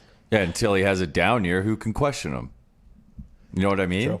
And if he has a down year, he's too competitive. I ain't going out like that. Yeah. If he wins again, he'd be like, we're coming back, right? That's what we're doing. And then Giselle's immediately like, I thought we said 8 Super Bowls. Yeah. I thought we said 9 Super Bowls. I thought we said 10 Super Bowls. It's just one of those things where if he has a bad year, Tom's not going to get, I ain't going out like that. And if he has a good year, it's like, still the best. All right. Thought so. When is it? Is it going to be one of those things where maybe he plays till he's 50? And is that why TB12 is so goddamn important? Because we might have a guy play the hardest position in the hardest sport for the longest at the highest level until he's the oldest person of all time. That's unbelievable. And I think I would even get on with the pliability. You're going to have to scrape him off the field. I think so too. And also Without his popularity is just growing now that he left the Patriots. People like him for the first time. Everyone loves him now. Like you said, too, he might be the most competitive person on the planet. I feel like his body would just like implode if like he felt like he still had some juice left in the tank and he was just sitting at home not doing anything. The Alex Guerrero addition to it too, by the way, the TB12 guru guy, him pushing Tom saying your body can still, because your body can still, and he's very tight. It's going to be something where Giselle obviously knows Tom much better than us. Yeah. You know, safe to say. Maybe, yeah, maybe. I was saying, I think you guys might be underestimating the influence of Giselle. Well, see, I think we're thinking you're underestimating the power of the competitive drive that maybe the world has never seen before. Because Giselle says to him after his 5th one, like, hey, don't you think? Now he's 2 more Super Bowls later, and she's like, hey, maybe it's time. And he's like, I'm diverting the conversation. I'm going elsewhere. I understand that they have a family that is worth a lot, and he's accomplished the greatest of all time and everything like that. But just like to Ty's point, it feels like there's a chance we see very gray-haired Tom Brady out there still slinging it. I mean, it just feels like he's going to be one of those lifers. They say coaches are lifers because as long as Tom Brady, do I have a heartbeat? Okay, I can throw a football. It feels like that's going to be the case, and I can't wait to watch it. I'm pumped for it. Go ahead. Hey, Giselle ain't going to love it, Tom, but I want to let you know. We do. You're here, pal. Go on, go for it, man. Appreciate everything you're sacrificing for the game of football. Diggs, you think Giselle's going to get him out of here? Well, I could see after 5 him being like, all right, but I still have something left to prove. I have to do one without Bill. Like that, her saying you have nothing left to prove was him telling her, like, I need to win one without Bill. So he did that, and then she said, hey, you got nothing left to prove. But he had already said, hey, I think next year's team's already going to be better. So he's already said, like, I need to see at least next year. Well, and while he was getting interviewed, we're going to be back. Yeah. Maybe 10. Maybe they struck a deal that if I get 10 Super Bowls, I'll call it. Where's this Lombardi? Yeah, here. We're going to be back, right? We got another one. He said he wasn't even thinking, I guess, whenever he threw it. No shit. I mean, we all saw we all saw that. I mean, except for the Silversmith's daughter. Yeah, she was not happy. Still not happy. That lady stinks so bad. Big time. Listen, that lady is a problem with our society. Mm-hmm. Feeling as if she deserves to be heard about something she had nothing to be a part of. It's not just her, by the way. It's an entire group of humans that are just like, we all, the large majority of society just wants to go, shut the fuck up. Everybody's owed something. Shut the fuck up. Is her dad even still alive? No, but I assume he'd be pretty pumped up that the greatest player of all time has held that thing fucking 7 times or whatever. Either that or he doesn't care because once people die, they don't really have like feelings towards stuff. You don't know that. We don't know that. No, you don't. We don't know that. I think that's a calculated guess. Listen, we don't know that. Wow. Okay? Oh, we can get into a full conversation about that too. I've been having deep thoughts about that. Have you? Yeah, because who says... Okay. Now listen, heaven, hell, somebody's going to be right after this thing, okay? And I will... I'm trying to figure out as we go. I listen to all aspects of the afterlife, what's going to happen. And I enjoy all the conversations. A lot of it sounds a bit far-fetched. And to be honest, what everybody's dreaming to go to, the heaven thing, that place does sound rather insufferable. If you think about who's potentially going to be there, the music that's going to be played and everything like that, that's probably not really a great place. So in my eyes, not sure that's like where I want to go, but I understand there's a lot of people that believe in that. And it's a lot better than the alternative where I'm potentially just, me and down there with Satan doing a thing. Right. Okay, that's one belief. Then there's reincarnation people believe in, right? Mm-hmm. Then there's your soul basically has to graduate through different bodies and vessels to eventually get to heaven. So that's why you see some people grow up in a terrible area because their soul had to go through that and do the whole thing. I understand all that. What happens if when you die, we just show up at another fucking planet and we just get to pick the avatar for whatever age we are? That'd be crazy. How come that isn't ever talked about? Like, what happens if we just show up on another planet? It's like, oh, motherfucker, we've been waiting, dude. We've been over. This place is awesome, by the way. No taxes. We got this whole thing. What if it's just another planet where you're just off and operating? Never gets talked about. Well, you could probably create your own religion based around that. Yeah. It seems like that's what some people do. I've seen some people trying to create their cults right now. Mm-hmm. I've been watching them. It is exhausting. Oh, yeah. A lot of time and effort goes into that. Let's go to Logan in Seattle. What's going on, Logan? I mean, I'm watching somebody actively trying to create a cult, and it is a lot of work, it feels like. Did you watch Soul? What's that? The Disney animated Soul movie? No. I think you should. Is that what I was talking about? No, but similar. Okay. Good stuff. Let's go to Logan in Seattle. What's going on, Logan? I watch it. Hey, Pat. Is it animated? Yeah. Jamie Foxx. I've been getting real high watching. Well, that's what I figured. We were on an animated kick today, so I figured Soul. Throw Soul I kind out of there. buried the last animated movie we watched with that Bigfoot one, but I will check out Tom and Jerry's Tom is and awesome. Jerry. It's live Yeah, there's action. humans though too. It's live What's action. going on, Logan? Hey, Pat and boys. Keys and peace to Jacob Trago. Yeah, that's our guy. Yeah. Let's go, Trago! Think about you, Dave. And then I want to shout out Texas for opening up next week. 100%. Come on down. Yeah, come on down. And I hate to burst your bubble, Pat, but the best basketball team in the nation won last night. Baylor Bears. Nah. Let's go to Jake in Chicago. Yeah. What's going on, Jake? A little help from the officials. Oh, that was not a fucking charge. Make your free throws, okay? Let's go up 3 at least. Yeah. You can't call that a charge. Not in a million years. Bro, with the way they were calling the game, too. I mean, that was street basketball. We're in the They were yard. letting the boys play all night. Yeah, and then all of a sudden, yeah! Get the fuck out of here. Jake, what's going on? I mean, how do they win by 5? Hey, how you doing, Patty Mac? Well, just that asshole from Seattle just reminded me of a large wager I lost last night with West Virginia not being able to cover 4 at home in overtime while leading 70%. I was at 185 yesterday at like 11 o'clock. Didn't close. Sorry, Bob. Yeah, I was wanted to call about the quarterback fiasco we got in Chicago. Pace and Nagy, both on their last strings for their job. Nagy's job was to make Mitch get his second contract. That didn't work out. Haven't drafted support to protect any quarterback. But, I mean, if somebody like Russell Wilson comes in, he's automatically the best quarterback we've ever had before he puts on his jersey. I mean, we got Jay Cutler and a guy who was born in the 1800s are our two best quarterbacks. So, I mean, it's just pretty brutal over here, especially when we got MCDC up in Detroit who's just getting me pumped. And Matt Nagy couldn't motivate water to be wet. It's just I love Chicago. Listen, that fan base has been beat down by their team. But they are a blind, loyal bunch in Chicago. And that is why whoever does go in there and has success knows that they are going to be a hero forever. Russell Wilson has come out and said, like, I would love to go to Chicago. Love the Cubs fans. Yeah. Love the way their Bears fans are. They're loyal. They are not used to seeing a great football player at quarterback at all. So if you go in there and you're Russell Wilson, make some of your magic, forever you are a Chicago legend, which, by the way, third largest city in America, I do believe. So not a bad place to go. Love Jake. Ryan Pace came out and said all options are on the table quarterback right now. They still owe Nick Foles, I think, $7 million for next year. But Pace has come out and said, we're looking at everything. Maybe they'll be in a Darnold.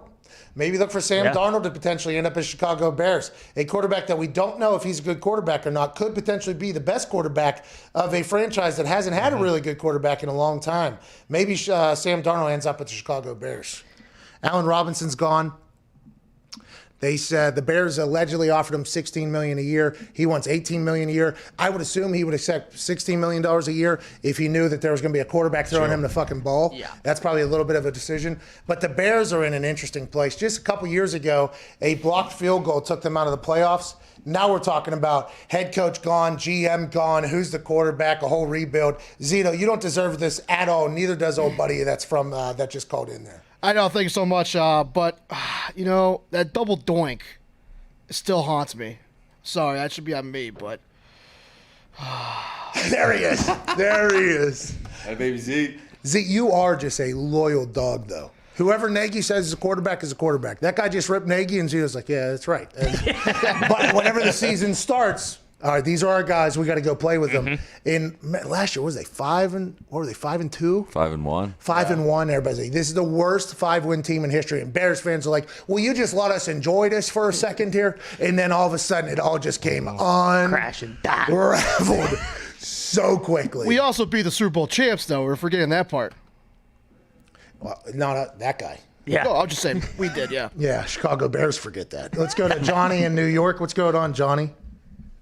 Hey, Pat, boys. How you guys doing this Head Coach Wednesday? Hey, not too shabby here on Head Coach Wednesday. Now, granted, Chris Falca from GameDay will be joining us in the third hour, but he's a head coach to a lot of people. So Head Coach Wednesday will play. What's going on, Johnny?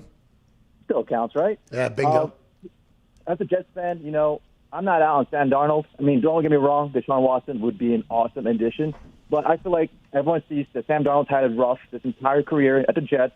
We built a team around him. I don't want to overreact. I know it's on Monday, but he could be just as good as Josh Allen over there at the Bills Mafia. Now, is that because you've watched him like make some plays? Now, granted, Josh Allen just a year ago, we would have never thought Josh Allen was going to be able to play the way he's currently playing. He made leaps and bounds in the offseason, both after his first year and his second year. The Buffalo Bills are in a beautiful place, which most of the AFC East is, other than Dolphins, I guess.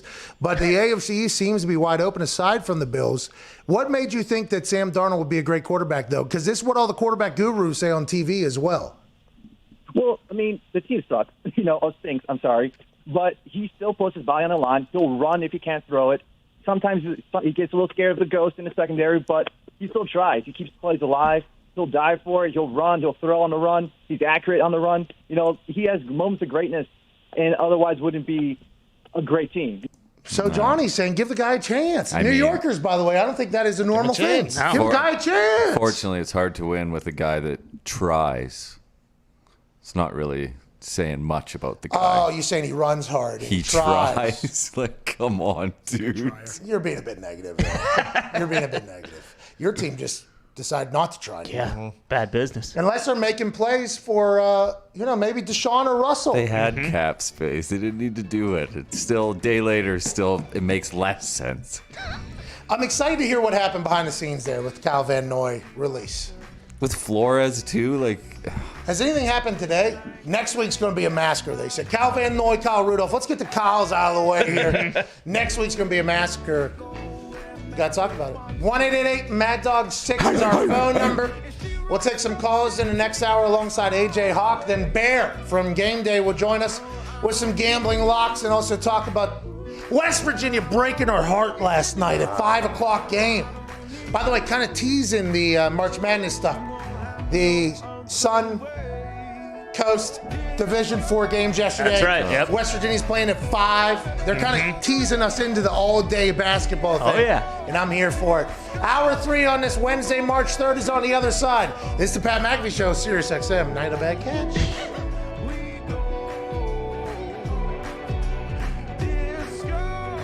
Trick shot challenge. Balcony. Yep.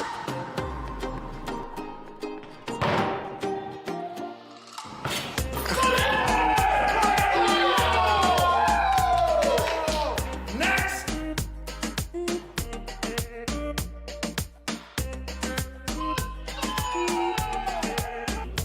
Trick shot challenge. Half court shot. No problem. Matt or Foxy?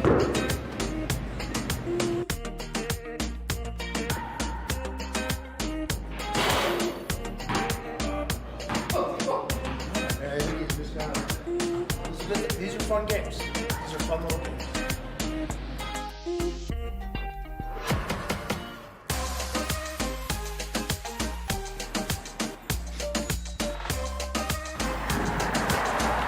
What we want. They did it. Trick shot. Throw that football. Who?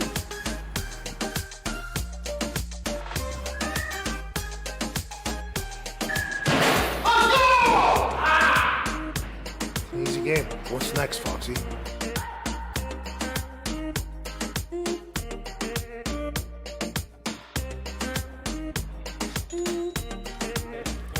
Got a trick shot for you. Drop kick into the net.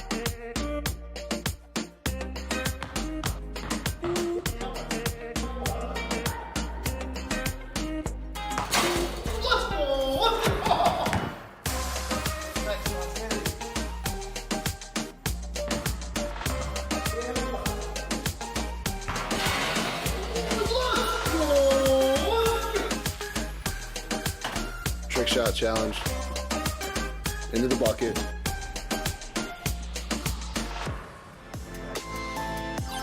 By the way, I'm standing.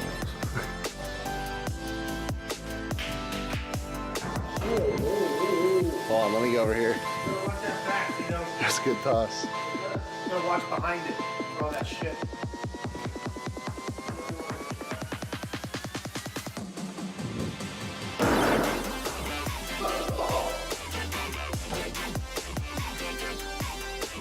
What's next, brother?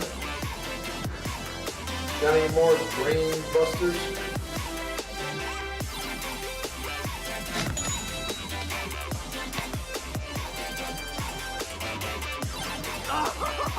I mean, I'm not sure it's better because we're in a building, but I have to keep it below the lights, below our air venter thing that broke and caught on fire yesterday. You can't go outside because it's a torrential downpour, so let's give it a go. In Indianapolis, Indiana. With the shot.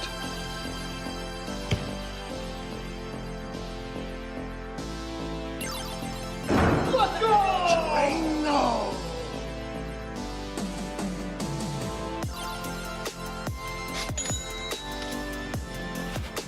Trick shot challenge. 4 bags in a row. That's a cornhole. It's not a trick shot.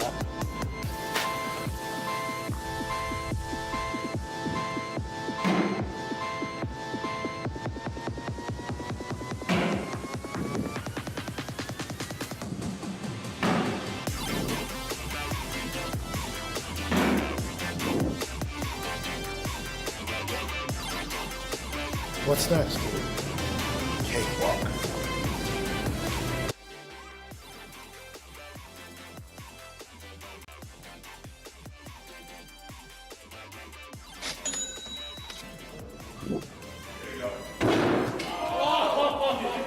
How's it done? I mean, how's it done? You know what I mean?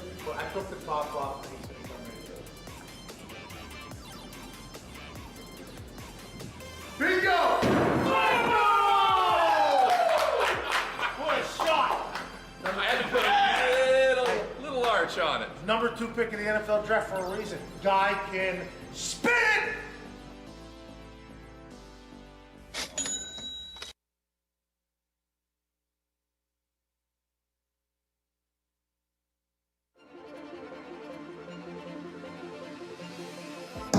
Patriots, -11. Hammer that thing as hard as you possibly can. I am a guy that moves lines with this bad boy. You know, me and this guy here, this hammer, we've been making money together for a long time. Super, baby. Over. You whip out your hammer and you swing it not only like a windmill dunk, like a son of a bitch, but you swing that thing to try to break the button on the Fanduel thing, and you hammer the Tampa Bay Buccaneers. And it finally made its debut on ESPN, and I'm proud of this fucking office store hammer. Hell yeah. I like them all. Over Baylor. Good hammer OT State #1. Hammer the Red Wolves. +5.5. -14.5. And hammer -34.5. For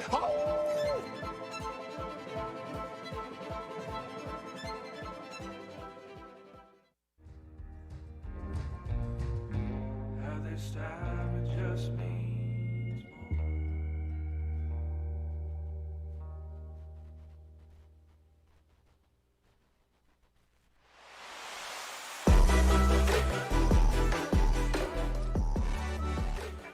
The Pat McAfee Show. There'll be no rules for our guests, for us, for the things we can talk about.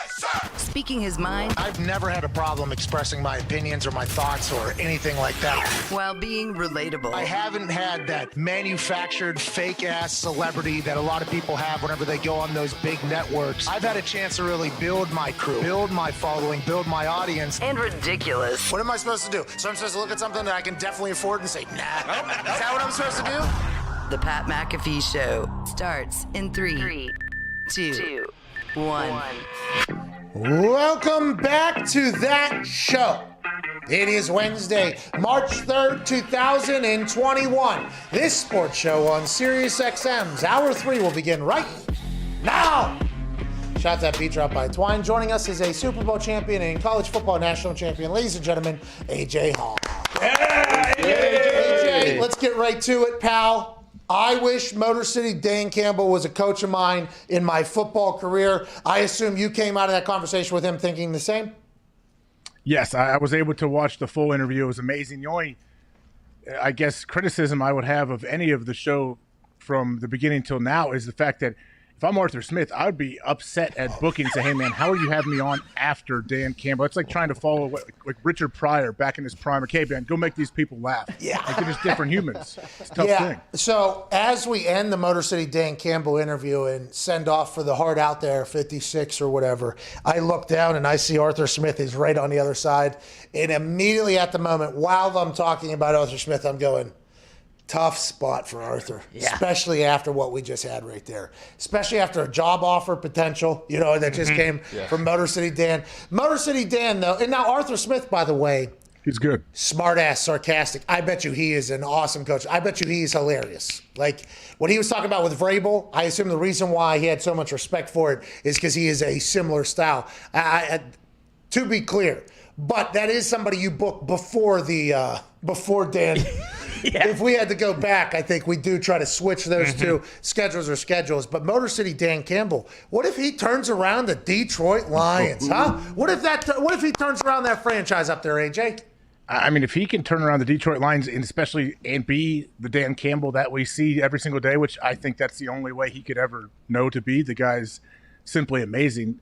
He's gonna own the whole state. He's gonna own everything. Like he could do whatever he wants for the rest of his life if he can turn the Lions around and take on this bravado, like take the attitude with him, and the whole team carries that. I completely forgot. He drinks 2 gallons of coffee a day? Oh, yeah. We missed that. Let me write that down if we have him on again. Hey, I like the Foxy hype video, too, to start it.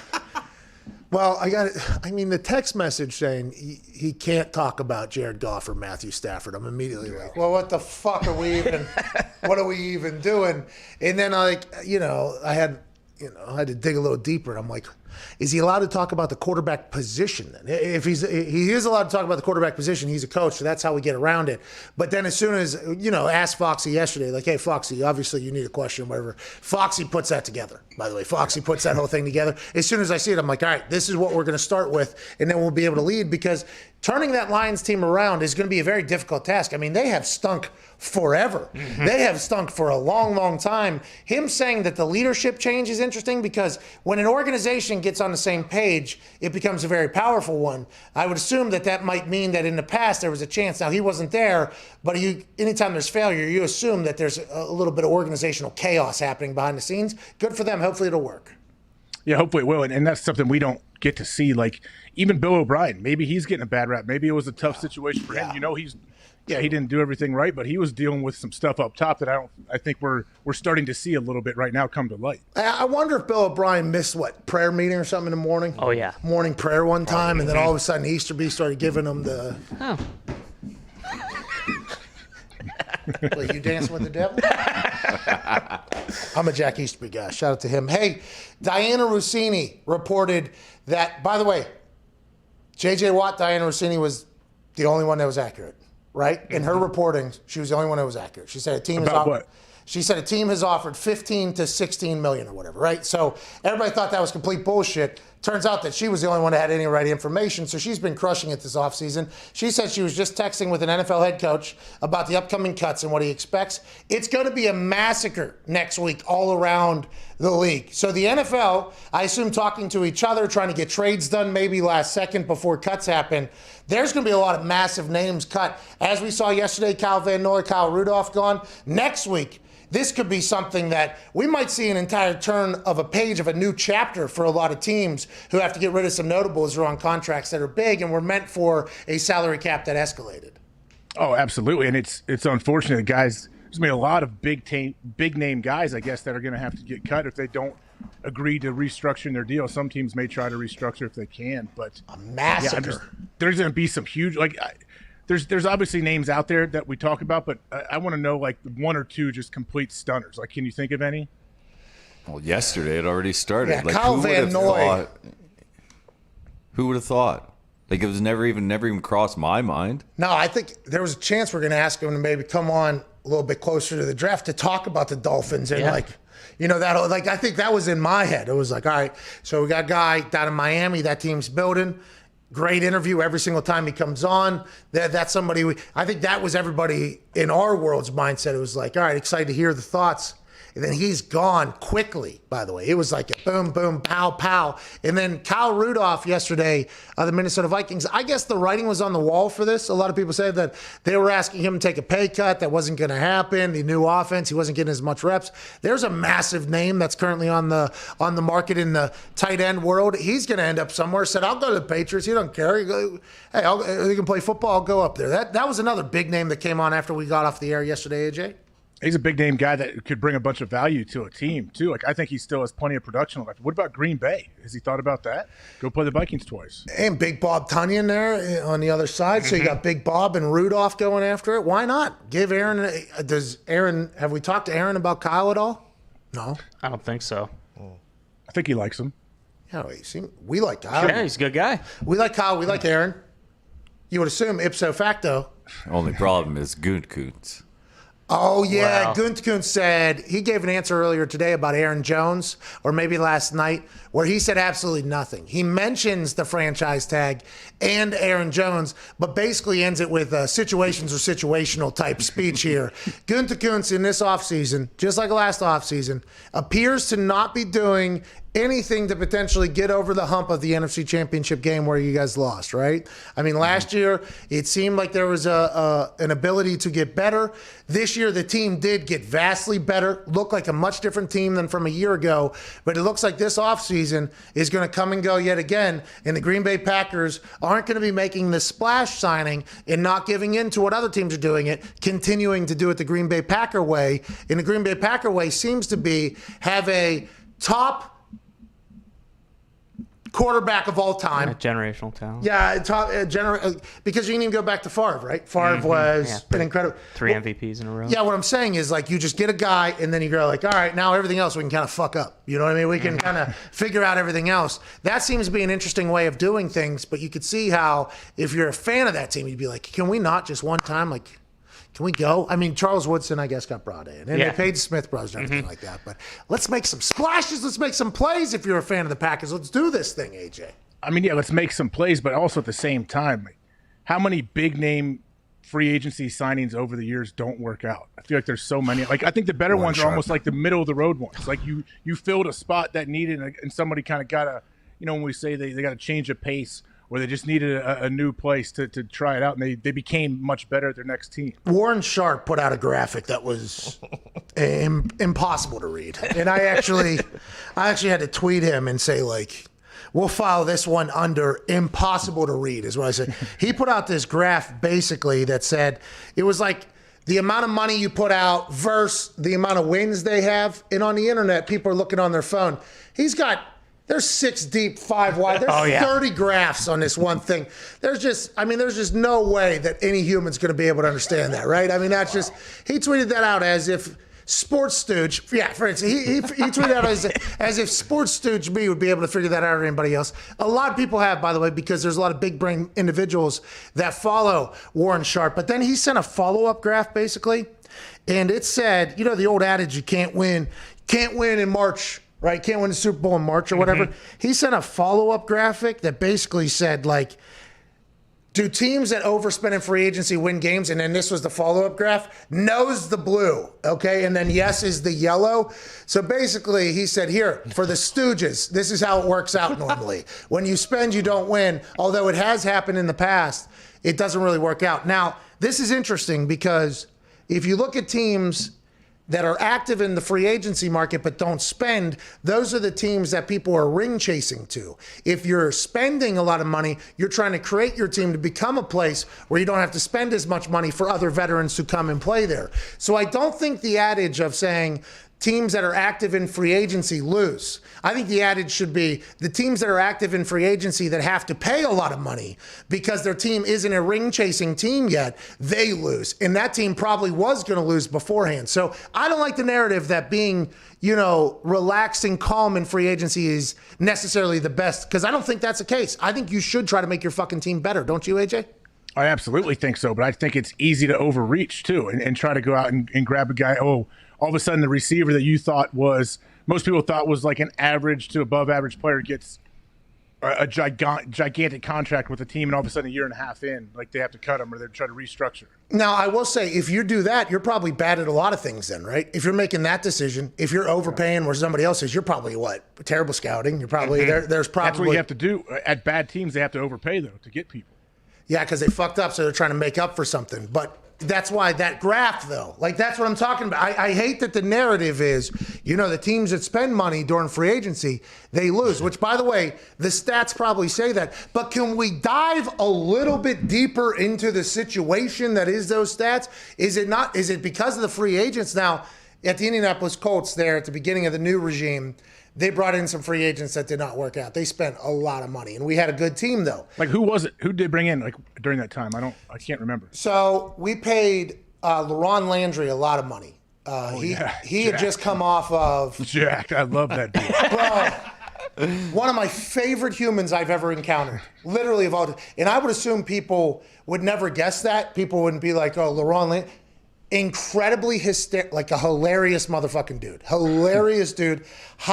Worked his ass off, legitimately worked his ass off. Wasn't scared to be on the scout team, special teams, look teams. Okay? Because he's so big, he's going to kill every single person on the field. The guy was like a professional bodybuilder. Yeah, but he was willing. He got paid a lot of money and he was willing to be on look teams for the special teams. He played special teams for us. For whatever reason, it just didn't work out. So we were spending a massive amount of money on a player that wasn't playing where he was supposed to be playing. Now, if we could have got LaRon Landry as just a special teamer or whatever and paid him the top dollar for special teamers, I mean, we would have had a fucking Pro Bowler every single year. The guy was unbelievable. We were paying him top safety money. We were setting the market on safety money, and it didn't for whatever. Was it the defense? Was it him? Who knows? Incredible. But then also we got Arthur Jones. We brought him over from Baltimore.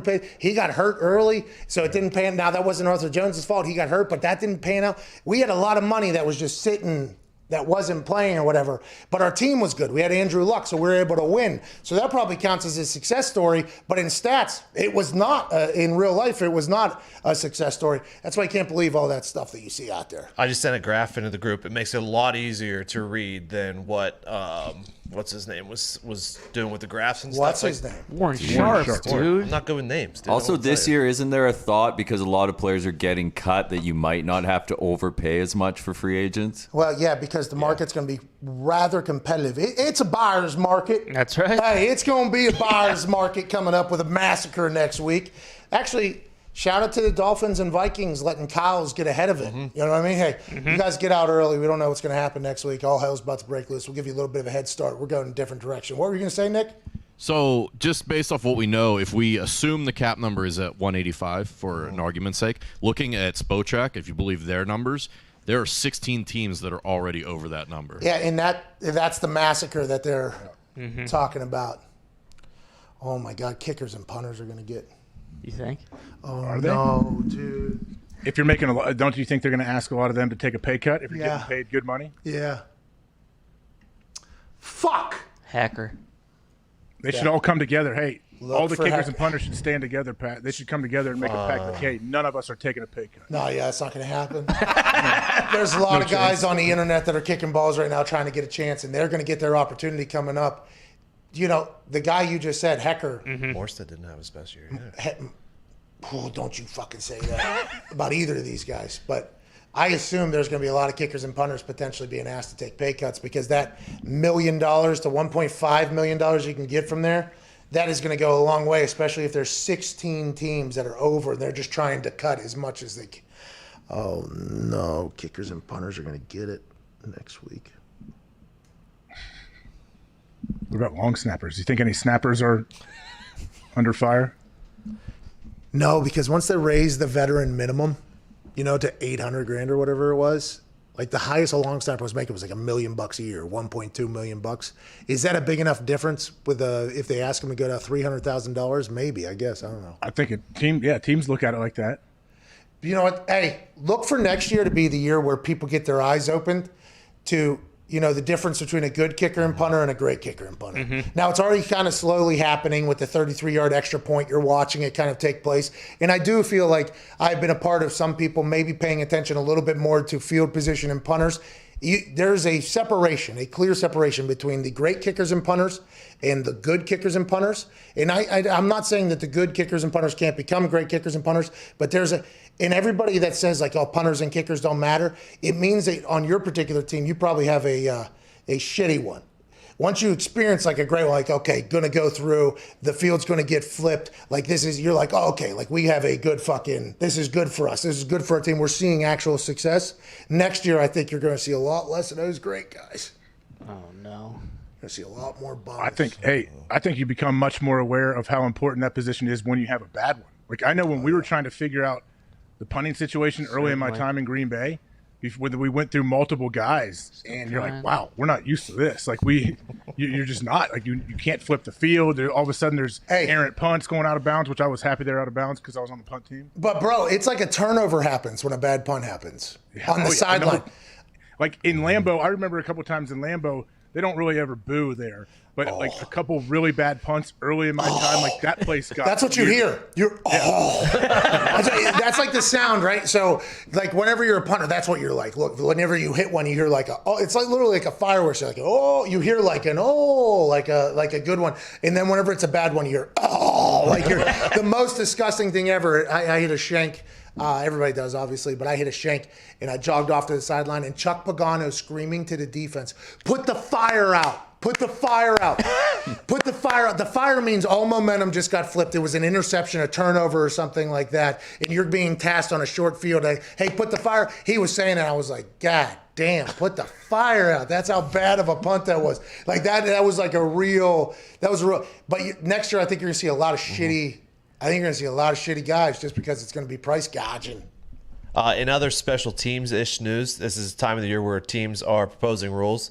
the 4th and 15 rule instead of an onside kick is coming back up for a vote. It was 16-16 last year.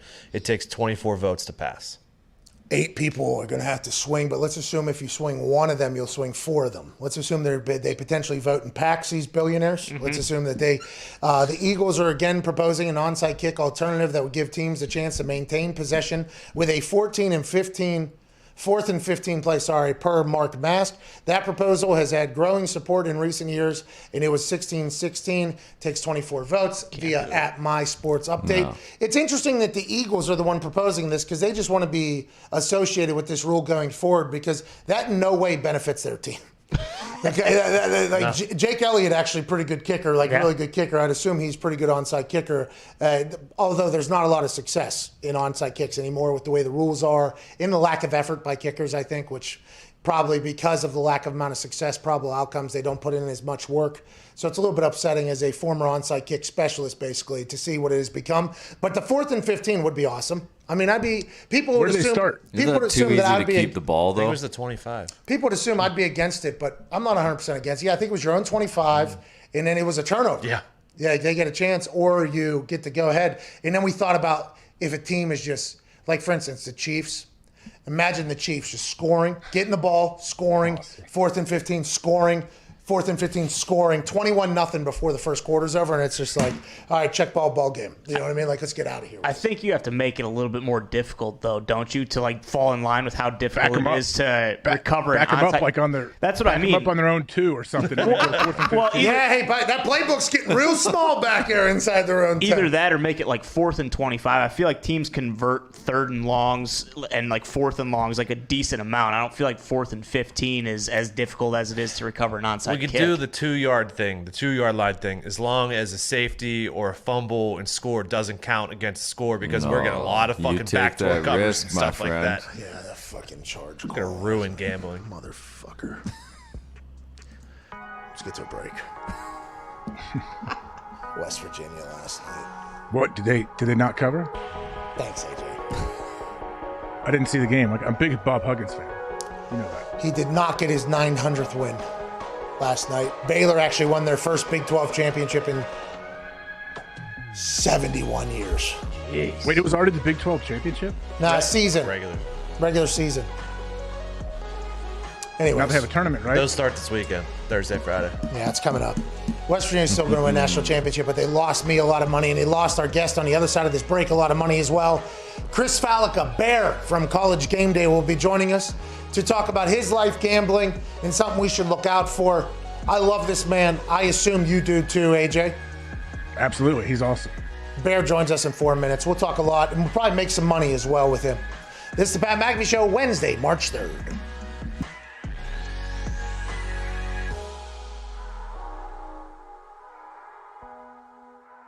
You have got to experience so many things, both as a businessman off the field and on the field.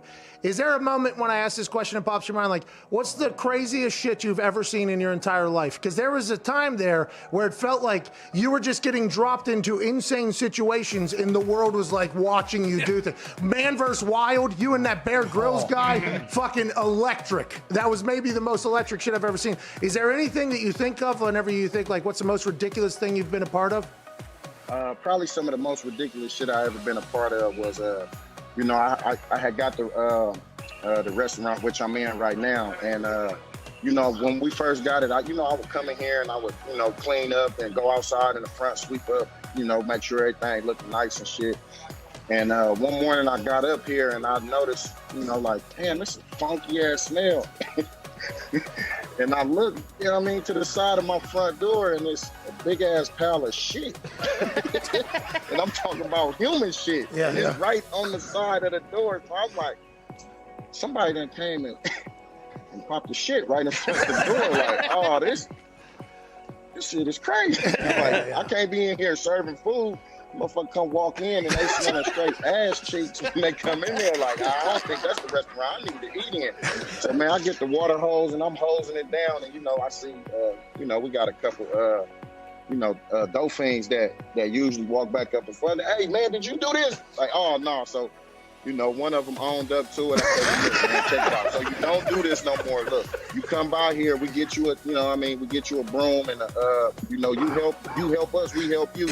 You feel me? And we put together a little I put a proposition together for him, and I ain't cleaning up shit no more. It's a win-win. It's a win for everybody on that one. Hey, one of your former teammates. Yeah, hey, everybody wins. You're helping the people, man. That's awesome. That's why people love you. But hey, one of them owned up to it. Just a line of questioning. The line of questioning. His name was Willie. Willie owned up to. Matter of fact, he just left out. He saying sweeping up. He like, hey, what's up? Oh boy, I've been looking for you. You feel? Okay. We bust down together up in the front of the restaurant to get it all cleaned up and everything. Hey, you're helping people. Hey, Willie went from shitting outside to working inside. Let's go. Yeah. All right. Let's go, Willie. Let's go. Give it up for my boy Willie, man.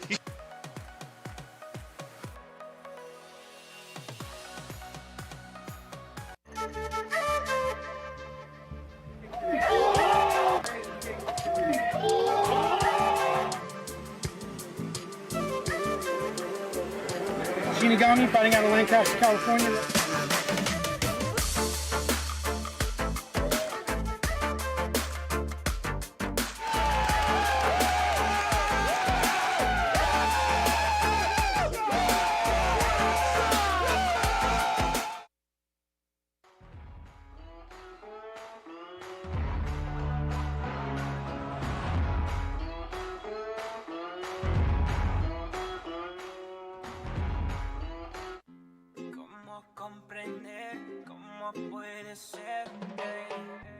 Hacerte entender cómo puede ser. Ey, venga la cumbia villera, que la bailo y me corre por la vena. Yeah. La cumbia villera, ella me mira y mi corazón se llena. Dale maravilla, ahora que ella baile para mí. Dije que viví mejor así, no, dale maravilla. Piensa que ella es un maniquí, te pido que aprendas a sentirlo. Dale, nena. Giving the old white guys something to complain about. It's the Pat McAfee Show. That show is brought to you by Bird Dogs. Right now, you go to birddogs.com and use promo code PAT. You get a free pair of nunchucks with your pair of Bird Dogs. Nice. Yeah. The Bird Dogs pants and shorts are obviously incredible. The best. They have built-in underwear, so say goodbye to your morning routine of trying to find clean fucking underwear. Okay, they're already in there. The pants and shorts are more comfortable than any pair of pants or shorts you've ever worn in your life. You can dress them up, dress them down, both. It's unbelievable. They actually promote the fact that they stole Lululemon's designer, and they do it better. I've never worn Lululemon pants. I assume AJ has and others have in here because they love them. Bird Dog says, we stole Lululemon's designer. We do it better. Shout out to Bird Dogs. Birddogs.com. Use promo code PAT. Free pair of nunchucks with every single order. And these, hey, not fake-ass nunchucks that either. steel does not budge. If you get into a battle with Shinigami alongside of you, he'll do the karate, you do the nunchucks. That's a successful tag team of karate fuckery if I've ever heard of it. That's at birddogs.com right now. Promo code PAT. Free pair of nunchucks. Hell yeah. Hell yeah. Oh, boy. I was going to do that one quick. It was just going to be quick because I wanted to get to our incredible guest. I believe this is his first time on the show. Yep. I've known this man now for some time. I've been a fan of his at home, watching on TV every Saturday morning. Getting a chance to chat with him a little bit during our College GameDay times has been absolutely magnetic. This dude, although I call an idiot and stupid, is probably the smartest person we've had on this show in some time. Ladies and gentlemen, Chris Fallica, also known as Bear from College GameDay. Yeah! How you doing, pal? I give myself a little clap there, too. I'm doing well. Now, the thing I'm curious about, did you have the nunchucks last night during the West Virginia game? Yeah. See, if it were me, I would not want to have had the nunchucks. They probably would have gone flying. Okay, Bear, let's get right to it. So the reason why this is happening, and by the way, this This is too much time has passed before you coming on the show. We appreciate you making time here, and it's great to have you. The boys are all, I mean, legit. Oh, Bear. Legit. The boys are buzzing for it. Not every guest gets a buzz. Now, Motor City Dan Campbell got quite a buzz. You're coming on his day. He had quite a performance. But whenever I said Bear was coming on, boys got very pumped. So we appreciate you. Last night, you and I were texting because we both hammered WVU +4 at home against Baylor. WVU hot basketball team. Baylor seemed to be sputtering. Bob Huggins is up for his 900th game. And as soon as that game started to unfold, you texted me basically and said, we're fucked. And then as the game continued to go, I was texting you, oh no. That's all I was sending, oh no. And then you were like, oh yeah, it's happening. And then it did right in front of our eyes. You've been in the gambling game so long. So long. It feels like you knew exactly what was going to happen, Bear. Oh, no, overtime is where underdogs go to die. And I've had a running joke with Chad Millman, who used to be at ESPN and now he's at the Action Network, that we would get into an argument, myself and Chad and Stanford C, that I always say right side, wrong result. And that was the vintage right side, wrong result game. Well, what did Baylor have that game covered for like 30 seconds after halftime last night? And as soon as it went to overtime, and West Virginia was really never not the right side in the game. They should have won the game outright.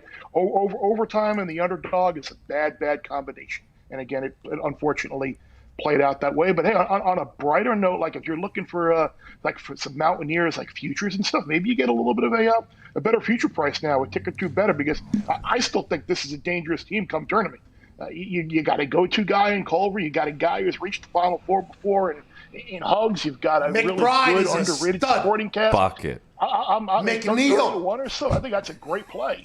We got a white that can shoot. Hey, we got a white that can shoot, too. He looks like he's one of Beeline boys, that McNeil dude. We got a guy. AJ, I'm sorry, bub. Oh, you're good. Bear, are there any sports you won't bet on? And do you seem to watch every game and everything that's on TV? It seems like you know everything. Well, but being that right now I have a Burnley-Leicester City match on the TV, and I got Gulfstream Park on the laptop behind you guys right now, the answer is probably no. You know what the funny thing is? The one thing that I really don't really have a knowledge of it is like the NBA. I remember a couple of years ago when my buddies were talking about the teams tanking, and I followed it then because they were like going nuts. But I'm not big into the NBA prognosticating. That's for sure. Didn't you start? Now you went to the U, right? University of Miami, and you got your start. And this might be a private conversation you don't want me to say publicly, but I think it's so fascinating. I think people should hear it.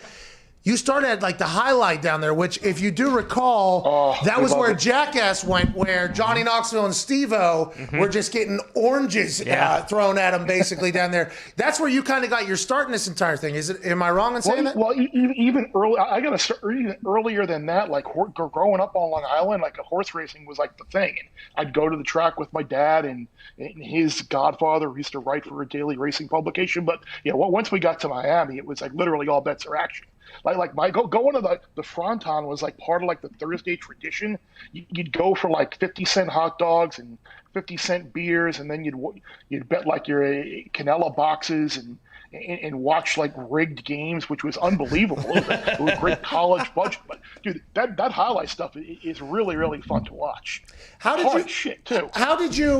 the Bear on Game Day thing start? Because I remember for a long time they would pick games, and then as sports gambling started getting more prominent, it felt like you kind of came in there. But even whenever, just a few years ago, I was, I was commentating Thursday night games alongside Molly McGrath, Adam Amin, and Matt Hasselbeck, and at the summit before then, they were like, hey, when you're talking about gambling, like, be balanced with it. You can't actually hit it.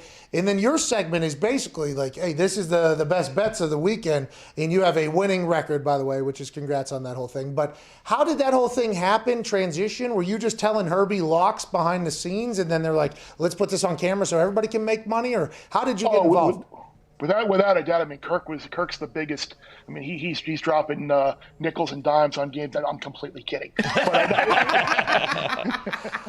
no, it's funny because I mean, I'd always grown up in the Northeast and then being at Miami, and I speak the language and have kind of been around it my life. But we basically reached a point where we're like, we're not going to be naive about it, really. And Chris Fowler used to do the mighty dog, and we would always have conversations about kind of like concealing it closer than the experts think, or things like that, a high-scoring game. And then when a lot of the legalization came about, Lee Fitting and Kirk and Chris and myself, like basically it was like, okay, we're not going to like beat around it anymore. We're going to put it together in like an entertaining, informative type way where it's not basically going to be like this is a 10,000 star lock, but present a stat or a number or a nugget or a trend that might be interesting to someone, even if they're not betting on a game, like just something like, hey, under Mark D'Antonio, Michigan State has won 10 or 11 times. They've been an underdog outright, where even if you're not betting, as someone watching that game, you're like, maybe they do have a chance against Ohio State or whomever today that they're an underdog. Sorry, I didn't mean to like use that as it was like the first example off the top of my head. No, it's okay. Michigan State stinks. But no, that was really how it came about, and it was essentially a way to fill some time.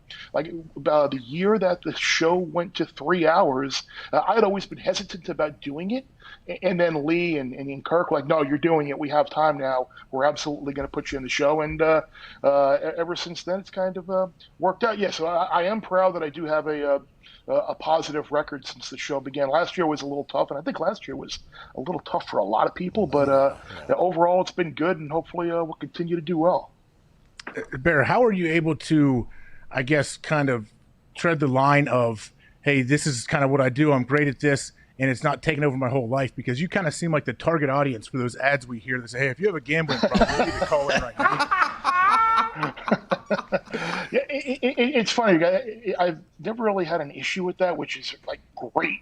I guess I just have a good bit of control, just knowing what you don't know, and just it was funny how I was having a conversation with someone the other day about this, and like the biggest thing that I think a lot of people have to overcome is like volume. Like if you lose a bet, it's like, okay, I don't want to fire on the next 3 games that are coming up just because you happen to lose one and you got a bad beat or whatever. It's about really being selecting, and then you get the guys on like Friday or Saturday when I'm sitting there and who do you like, and I'll give them like 2 games or 3 games or maybe 4 if there's one that I like that I didn't put on the board, and then they start asking me about 11 other games, and I'm like, do you want the games I like? An opinion because you're watching TV. Like last night, like I said the example last night on Daily Wager, I was like, the Purdue Wisconsin game's like a game that I'm going to watch. It's going to be a really good game, but I want no part of betting on it. So it's just basically like, don't just bet on a game because it's on TV or so. But there are people that like to have a little bit of action, so I guess you can't complain. Yeah, it's hard, by the way, when you're on the right side, wrong result, not to fire one off immediately afterwards to get back on like the Lakers or something like that. And that is a tough go for a Tuesday, March 2nd, 2021. Bear. Yes, sir. You and I this year on Game Day had some of my favorite moments I've ever had on television. I want to let you know that. You and me bantering back and forth. I am happy that I didn't have to tell you that I didn't actually think you were stupid or an idiot while I was telling millions of people on Saturday on ESPN that you were stupid or you were an idiot. Have you always been in like the competitive world? Did you play any sports? Because that's kind of like a mentality of like an athlete. You know, you can kind of bicker, talk shit or anything like that. How did you get into the sports? Were you always just a diehard fan? What was it? Both. I mean, I didn't play anything collegiately. I stopped, but I did play high school football and baseball, and it kind of stopped after that. But I've always been around sports, and I've been the idiot keeping stats for games since I was a young kid, like watching Yankees games during the summer growing up. But yeah, I've always been kind of like a little bit of a competitive streak to me. But yeah, high school's where my athletic ability stopped. I decided to go to Miami because I knew I was never going to make it playing college sports, college football, but I knew if I was around a big-time athletic program and a big-time market that I was going to get some ins and kind of prepare myself for the future. I've always known that I wanted to work in and around sports. Zito has a question for you about the U immediately following this, but did a tree fall in your house yesterday? Yes. 2 nights ago, we had a massive windstorm in the state of Connecticut, and about 4:15 in the morning, all of it, we just hear this loud bang, and my wife and I are like startled, wake up, and I'm like, what the fuck is that? And And sure enough, yeah, currently right now there is a tree resting on the roof of our place. And the ironic thing, did it come that through? We've lived here. No, fortunately, it didn't come through. That's nightmare, by the way. Yes, yeah. And the scariest thing, and the ironic thing is, we're moving in like 10 days, and our house is sold, and we have a closing date. So now we got to deal with the condo association to get it off our roof and get the repairs inside the house before closing. So that's been the headache. But we've been here 15, 16 years, had no issues. 10 days before we're moving out, boom, tree. Well, get the chainsaw, Bear. What do you have, Diggs? Get up on that roof, Bear. Get up on that roof. That's nightmare for me. I look outside, I see massive tree, and I'm like, if that thing gets going, I mean, I'm a dead man. Actually, in the street I grew up in, Jay and I, there was always, we're at the bottom of the hill, Diggs lived top of the hill, but bottom of the hill flooded. There was massive trees. We had a lot of woods or whatever. And it would get windy, and you would see this one tree start to come a little bit, and it was like, that'd be a nightmare if it happened. Just 2 years ago, fucking a house 2 doors down got split right in half by one of the trees. It was like, oh my God, that would be so scary. Diggs, what do you have? Bear, my most fascinating thing about sports betting to me is that there's a billion different ways that you can bet a game or go about picking games to bet. Are you a trends guy? Do you look at matchups? Are you stats? Are you an eye test guy? How do you go about picking games? A little bit of everything. What I prefer to do is look at some of the matchups and some of the numbers and look at maybe a situation. And then if there is a trend or something with a head coach or a spot with a ranking and it backs up what I'm seeing with my eyes and what the numbers are telling me, that's really good. And then it's kind of funny and you hate to admit it, but there are guys out there who it's like, oh, well, I love blah blah blah tonight. You kind of file that away and be like, yeah, they like that. So, I mean, I might want to be on the other side of that. There's just some guys who are just cursed and snake bitten. Evan Fox. It's always a Bronx Tale with the mush and just the mush has got him. Just rip it up and go and just it's a loser. So I mean there are and heck I was that for about a month and a half during the football season too. So we all have our bad runs, but yeah, I try and the first thing I always will look at are like the numbers in a particular matchup or maybe a team with a strength is going up with a team that doesn't necessarily perform very well in that category as well. Speaking of mushes, there's currently a Fade Foxy boost on Fanduel right now. We have a kid who works here, Evan Fox. You've met him. Handsome kid that travels around with me.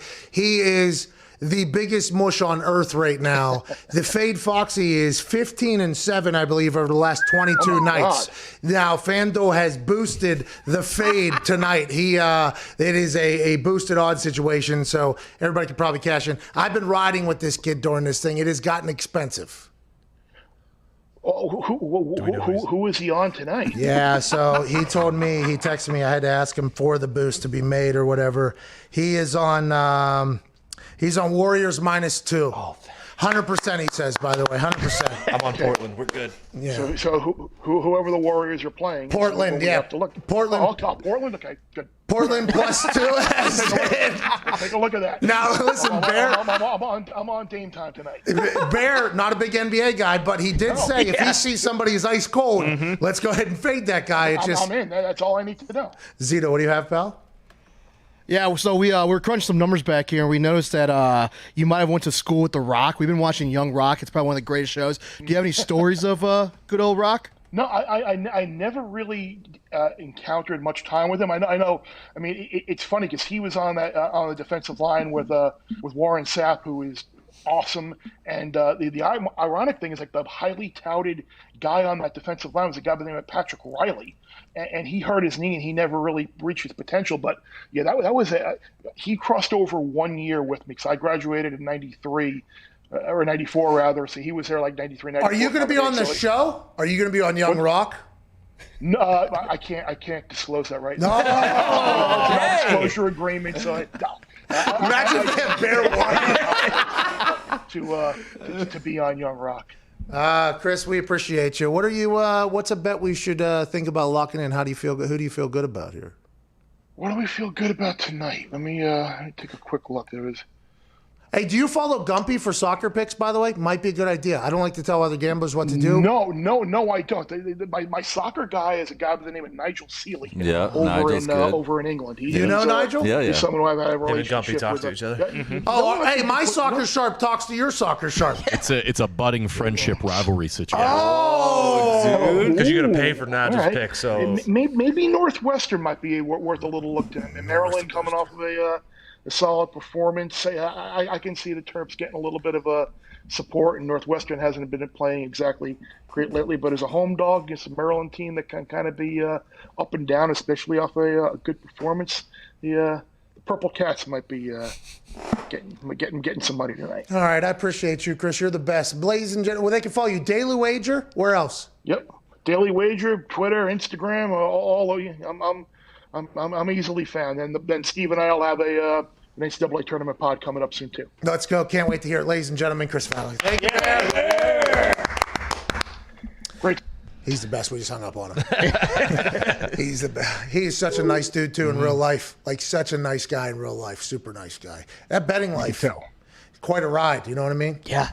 Betting high lie? He loved it. Because whenever I first started, I'm like, how'd you get into this? He was like, oh, I've always done it or whatever. But my favorite days were in college. I bet on high lie. And I looked at him. I was like, high lie. I think I know high lie. And my thought was the jackass high lie. Mm-hmm. And it turns out he said rigged games. I guess the Italians were rigging the entire thing. Big money to be made in high lie. Yes.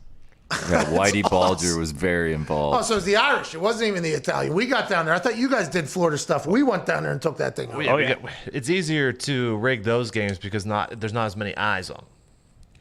Except for Chris Fallica sitting there with 50-cent beers or whatever, having a couple of hot dogs doing his thing. Good for that. That's awesome. Did he know at the time? Did he know it was rigged and he could bet on the team that's going to win? I would assume he did not know that at the time. But if he came out with a winning record, you're pumped about it. If you come out with a losing record, it's like, oh, it was rigged. I mean, of course. What are you going to do? I mean, I do that. I did it last night when I lost. West Virginia. Rigged. Lost by 5. Get out of here, dude. No way. That was a heartbreaker last night. Let's get some phone calls. Cody Rhodes just said, I've been trying to get employed by the AEW or whatever every other day. Yeah. Just would like that to be known. That is not true. Okay, I've actually contemplated retirement here more than I've ever contemplated going to AEW. I have been in a little bit of a spat here, though, with a couple, not a couple, but Rusev, old friend of ours, now Miro, kind of, came after us, and then we kind of flipped the script on him a little bit. And Shaq, obviously, and I do have to watch that match tonight. But aside from that, I am not. I just would like to let that be very clear. Hey, who is Shaq wrestling? It's a mixed tag match against Cody Rhodes, Cody and Brandy. No, it's I think her name is. Hang on, let me find out her name. Brandy's with child, so she cannot compete. Brandy, Cody's wife, used to be. I've actually never met Cody Rhodes, by the way. I've heard great things. I've met a lot of his friends. I've never met the man, but I do like AEW. I like the fact that there's more wrestling for professional wrestlers. But trying to get a job, I have enough jobs at this point. That is not another one I would need. But there are a couple people over there who could potentially. No, I'm joking. Hey, doesn't Cody co-host Bert's show? He's a judge on Bert's show. And he actually is a pretty good judge. He hopped in a car with a guy and gave him a motivational speech, and he made an impossible shot or whatever. You know what I mean? Really? Yeah, the guy hopped in the car, said, breathe in, let's do this thing. The guy was driving a convertible Mustang, and he shot a basketball out of it, and it bounced, and then he caught it, and then he shot it into the hoop, driving at a high rate of speed. He failed 9-10 times. Okay. But on the 11th time he hit it, it was when Cody was in the car, gave him a motivational speech. Pretty cool moment. Bert was hosting that show, though, yeah. What were you going to say? Is that the end of this? Has that season ended? Is that still going? Just in general? Yeah, I'm just curious. I feel like because you were seeing it everywhere on Twitter, and then in the last couple weeks, it's kind of just disappeared from my timeline. It had a hell of a promotion, didn't it, AJ? Oh, yeah. Did you watch it ever, AJ? And is it still going or whatever? What did I just get into? I sensed something happened. Did the show get canceled and I don't know it? No, I'm genuinely curious. I mean, listening to Ty talk about it, Ty's just subtly killing the show. Yeah, but why? No, I'm not. That is true, though, with what AJ just said. You did kind of turn the entire narrative on that conversation. We're talking about how good it was. Weren't we talking about how good that show was, you and I? Oh, I've never seen it. Yeah, it felt like he was genuinely curious. Who, Ty? Yeah, that's what it felt like to me. That's a toxic table. Listen, you sit down at that table and you just become a toxic person. Listen, I've heard great things. Me too. And what you just described, I can't believe I missed that episode. It was that terrible. Sounds awesome. That one was terrible. It was. That particular one was terrible, but they had some really good stuff. They had a trick horse rider. Ooh, they had a nice. little boat. It's mass. It is very. There's some incredible shit that pops off on there. They like vote people on through or what? How does the goddamn thing work? To be honest, I have not watched back-to-back weeks ever. Okay. And I have not watched an entire episode through, but I have seen the show and it looks awesome. I think it's still on the air. Why don't you fucking tell us? Are you still watching? Yeah, I got to get my DVR set. Hey, Young Rock, I missed it last night. I missed Young Rock. Oh, it was last night. Me too. Yeah. Such a good episode. Was it? Oh, yeah. What happened? Zito didn't watch it either. No. So basically, they introduced Vince McMahon. Oh, okay. Say no more. Yep. All right, I need to find it. All right, Okay. so I need to find it. If Vince McMahon's coming involved, I need to. I watched the Biggie documentary on Netflix. I saw a little bit of that. I've seen like the first 30 minutes. It looks good. Well, 30 minutes you'd be able to tell of whether or not you like it. But that's like a third of the whole thing. It looks good. It is. You damn near watched it. But why did you fall asleep? Did you fall asleep? Yeah, I think I did fall asleep. I saw 30 minutes of it when I was in bed. It's pretty good. I liked it a lot. And I don't know how his friend who videotaped everything behind the scenes didn't sell that footage earlier. Oh. The guy who was actually in the car with him when he got shot and was the one who called Biggie's mom to tell her that he had just been killed basically recorded everything they did. He was like a part of their crew ever since they were young kids or whatever. So, there's a lot of footage in there where you go, damn, you learn a lot about old Christopher Wallace. You learn a lot His about mom, too. Straight up OG. His mom's awesome. Yeah. His mom said, you have never seen a human more mad at a dead person than I am right now, because she was told some news about something, and she said maybe she was talking about being mad at the moment when she found out, or it felt like she was learning about something as she was being interviewed, and she said, you have never seen somebody more mad at a dead person than right now. She's awesome and all. It's very. You should watch the rest of it, AJ. I think you should. Let's get some fun. I'm going to. I like when she said she doesn't. She can't. I don't know if she grew into it, but she couldn't listen to his music early on. I never listen. Let's go to Clay in Cincinnati. What's going on, Clay? Yo, happy hump day to you. Shout out to Pat. Shout out to boys. Shout out to AJ. Shout out. Couple things. West Virginia should have won last night.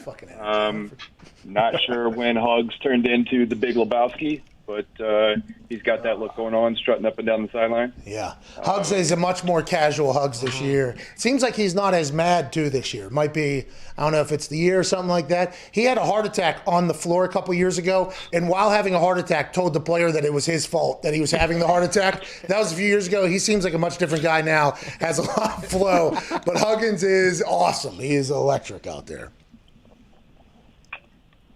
All right, I'll go fuck myself. Let's go to Matt in North Carolina. Matt, what's going on, dude? Hey, Pat, AJ, happy Wednesday to you and the boys. How we doing? Keep it moving. Yep, damn right. Okay, thank you. Shut up. Recently, Mike Greeny said Bill Belichick is going to go scorched earth on the 2021 season. He said he's going to make a deal to get Fitzmagic and then go draft Mac Jones. What do you boys think about that? And if you're the Dolphins, who do you want from the Pats for Fitzmagic? Who said that? Mike Greeny. Did you say the late, great Mike Greeny at the beginning of this thing? No, I said recently. Oh, I thought you said the late, great Mike Greeny. I'm like, did Greeny die? What happened there? He said that he thinks Belichick's going to go scorched earth on everybody. I think that's how Belichick always does it, right? Isn't he always scorched earth? I feel like he hates everybody that isn't on his side. Yeah, it reminds me of a trainer one time said, like, hey, this is a big week this week, so everyone, that normally gets treatment this week, let's get mega treatment. Love that. And my one strength coach, we still text back and forth about, hey, mega treatment this week. We're going to dial it up one more notch. Like, what do you think? Bill's just all of a sudden, hey, I'm going to try this year extra hard. I wasn't trying before. Well, whenever it's blood ball, you know what I mean? Yeah. When it's blood ball, you got to have mega treatment, okay? You got to really turn it up. I know you weren't trying the first 14 weeks, but we need to win this one. So let's try this week. It is always very interesting, but I do think that there's a self-motivation that can potentially get reignited as things happen. I think Aaron talked about it, changing the way he thinks about how you can't, it's not what happens, it's how you react and blah, blah, blah. And that whole thing, it kind of reignited. It felt like Aaron Rodgers played his best football, so second year in the system might help a little bit. But I don't know if that potential guy is a guy that has to have something reignited. I feel like he is always miserably in love with football at all times. And I'm sure Belichick too seems to be a guy that can remove his ego from everything and self-scout himself and everything that they do. And I'm sure there's times, there's years. What you think? I think there's times that they've won the Super Bowl when Belichick realized, like, hey, we have so many mistakes that we made that I need to make sure we don't do this again, because we won't win the Super Bowl next time if we continue this. I don't know. Did you hear Year of the Buffalo? Jacob Trago, lead singer. It's awful. Yeah, he'll beat it. Hey, he'll beat it. Go ahead and stream some Year of the Buffalo today if you get some time. T's and P's to Mr. Trago. We appreciate your talent, sir, and can't wait to see you get on the other side of this. AJ, Sirius XM Channel 82, Mad Dog Sports Radio. We'll have Chris Mad Dog Russo with Mad Dog Unleashed in about 6 minutes and 40 seconds or so. Do you have anything to say to the listeners that are listening only on Sirius, AJ? I implore them to call in and ask Mad Dog about when Pat is going to set a date for when he climbs Kilimanjaro. As long as you call and stop asking about me saying fuck, it's not going to stop. Okay, it's why we came to Sirius. I didn't choose to come onto this channel. I'm thankful to be on this channel. It's the way I speak. I apologize. Some people don't have. Who are you apologizing to? No, fuck them. You're right. Nobody. This ain't going to stop. No, fuck you. Go somewhere else. But don't go now, because the best radio guy of all time is coming up. Chris Mad Dog Russo with Mad Dog Unleashed. We'll see you manana, big time Thursday. Yeah, you're right. There's no reason to apologize to those people. They stink. Let's go to Sully in West Virginia. What's going on, Sully? Hey, Sully and Fake. Fitz, what's going on down there? Not too much. How you doing? Your last name's Sullivan. They call you Sully. Is that the first nickname, last nickname? That's basically the only nickname I had. My grandpa was Sully, too, so. Huh. I think if your last name's Sullivan, you are Sully. No matter what. I think that's kind of how it is. I'd assume that's your last name, yeah? Yeah. And my dad is actually James D. Sullivan, like Monsters, Inc. Did they steal from James D. Sullivan? Yeah. Did you guys call him Jimmy or Sully? I believe he was named after my grandpa. His name was Earl. That was his nickname. How far does this tree go? I fucking love West Virginia. I love that. You know, like that's, for instance, CFO Phil around his family's Mikey, because his middle name is Michael and his dad's name is Phil. His dad is Phil. He is Mikey through the entire thing. Once I found that out, by the way, called him nothing other than that for about 5-6 years or so. It's very cool. I feel like I'm a part of it. I wish, wait till my kid. I'm going to make some stupid nickname for my kid. I'm going to start a thing. Doobie, and call him like Carl or something. Yeah, and then his kid has to be called Carl. Yeah. Actually, my dad was named after my great uncle AJ Hawk's nickname in a virtual reality Oculus. Anyway, sorry about that, Sully. Get us back on track here. What do you want to talk about? I think last night's game was a speed bump in the road. Okay. West Virginia's got 4 games this week. It's basically a pretest for a tournament. So we're going to see how they do this, and then they're going to have the experience because it's a young team. Culver's going to lead them all the way. They're going to take the Big 12, and they're going to take March Madness. That's what I'm talking about, Sully. He's talking about the tournament before the tournament, okay? The reps before the reps. Not a big college basketball show, but West Virginia, I got them at, I think, plus 2,500 yesterday. Not bad. Because I thought they were going to win and the odds were going to go down. I assume they maybe went the other direction, so I might have got bad odds there, but that's not bad odds to go ahead and win. I think they have a chance. AJ, you know Hugs from Cincinnati, right? That's where you said you fell in love with the guy? Yeah. He's a savage, Bob. He's the best. He is just an awesome, old-school, hard-nosed coach. And there's an unfortunate video of him that came out when he got pulled over for a routine traffic stop back in the day, but he came past that, and everyone loves a comeback story. I've not seen it. I don't want to. I don't want to know.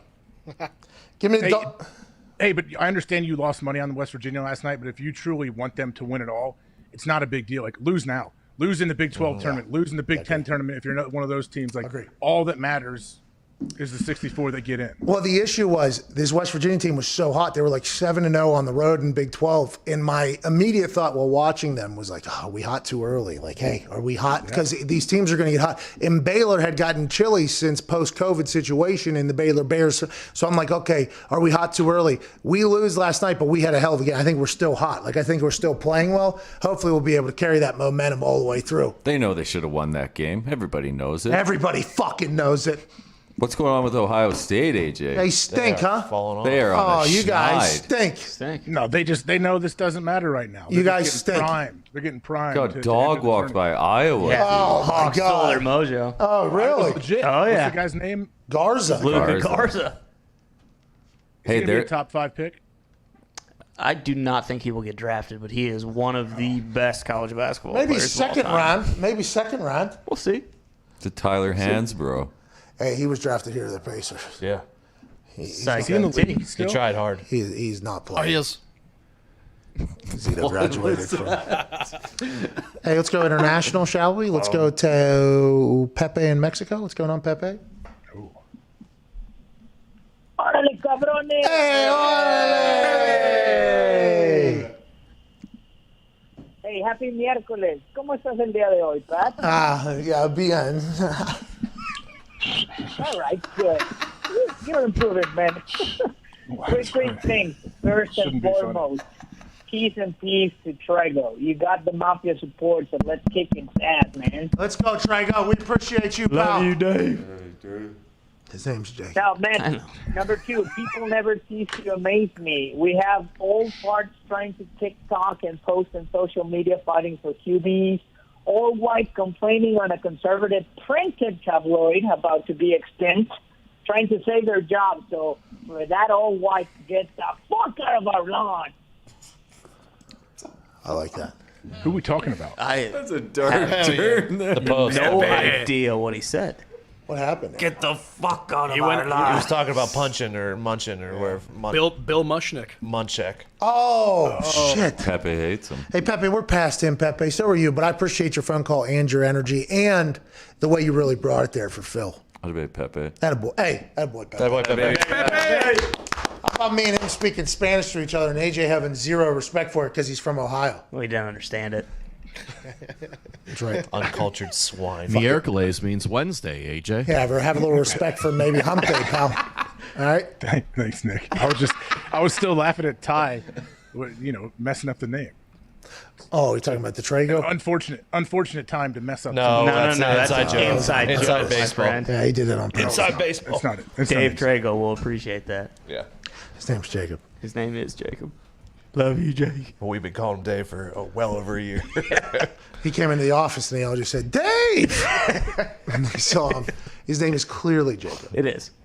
So is that why it's okay for me to call him Dane Orshlovsky and you guys won't? Well, the issue with that is he took actual offense to that. He was very Did he really upset. though? Did he honestly? I don't know. I don't know. I don't think so. I mean, the old adage is any press is good press as long as they say your name right? Because then at least they're getting the whole thing. And that's why anytime you hear me hate somebody, we'll probably not say the person's name because that's all they're really looking for. For Dane Orshlovsky, he's trying to make a name for himself. I think he's a little bit worried that people potentially start calling him Dane Orshlovsky for the real. I had a nice giggle on the way home yesterday because I was looking to text Bill. Couldn't find his name on my phone for a good 5 minutes. His name is actually Bailey, and I forgot that. Yeah, that is unfortunate. He also has his name as Bailey on the internet, so I think he is trying to hold on, quietly telling us I don't want to be called Bill anymore. But that's a tough one to kick, I think. Also, Mitt. Forget his name's Emmett all the time. That's a tough one. Yeah. What's Mitt's middle name? Mitt. Smith. Brick. Mitt Smith. Mitt. McMahon. Mitt, do you have a middle name? Mitt, do you have a middle name? He's getting up from his gaming chair, one of the 45 that we have in his office. Yeah, my middle name is Steven. What's up? Nice. What's up? Mitt Steven. What's up? What's up, dude? You got something to say? You nailed it, Mitt. I just wanted to know. I was curious. Hey, by the way, maybe the best drop-in Mitt has had. Yeah. Kid's growing. What's up? He also looked like he potentially wasn't, out and about on these streets last night, didn't it? It looked like he was. He got it all out of him on the weekend, it feels like. Yeah, you saw him. Gumpy ran into a wild mitt out in the real world. That would be amazing, I would guess. Puking in his mouth. Yeah, he puked in his mouth at the barbershop, AJ. Sorry. Wait, you saw, hold on. I thought you saw him out like at a bar. At the bar. No, he stumbled into the barbershop at about noon on Saturday and was foaming at the mouth. Puked in his and mouth. And I was sitting there getting my beard done. His cheeks just exploded and he runs out the door. He's the best.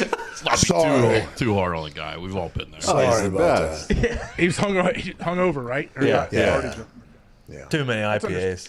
Dude, he's 22. 22 years old.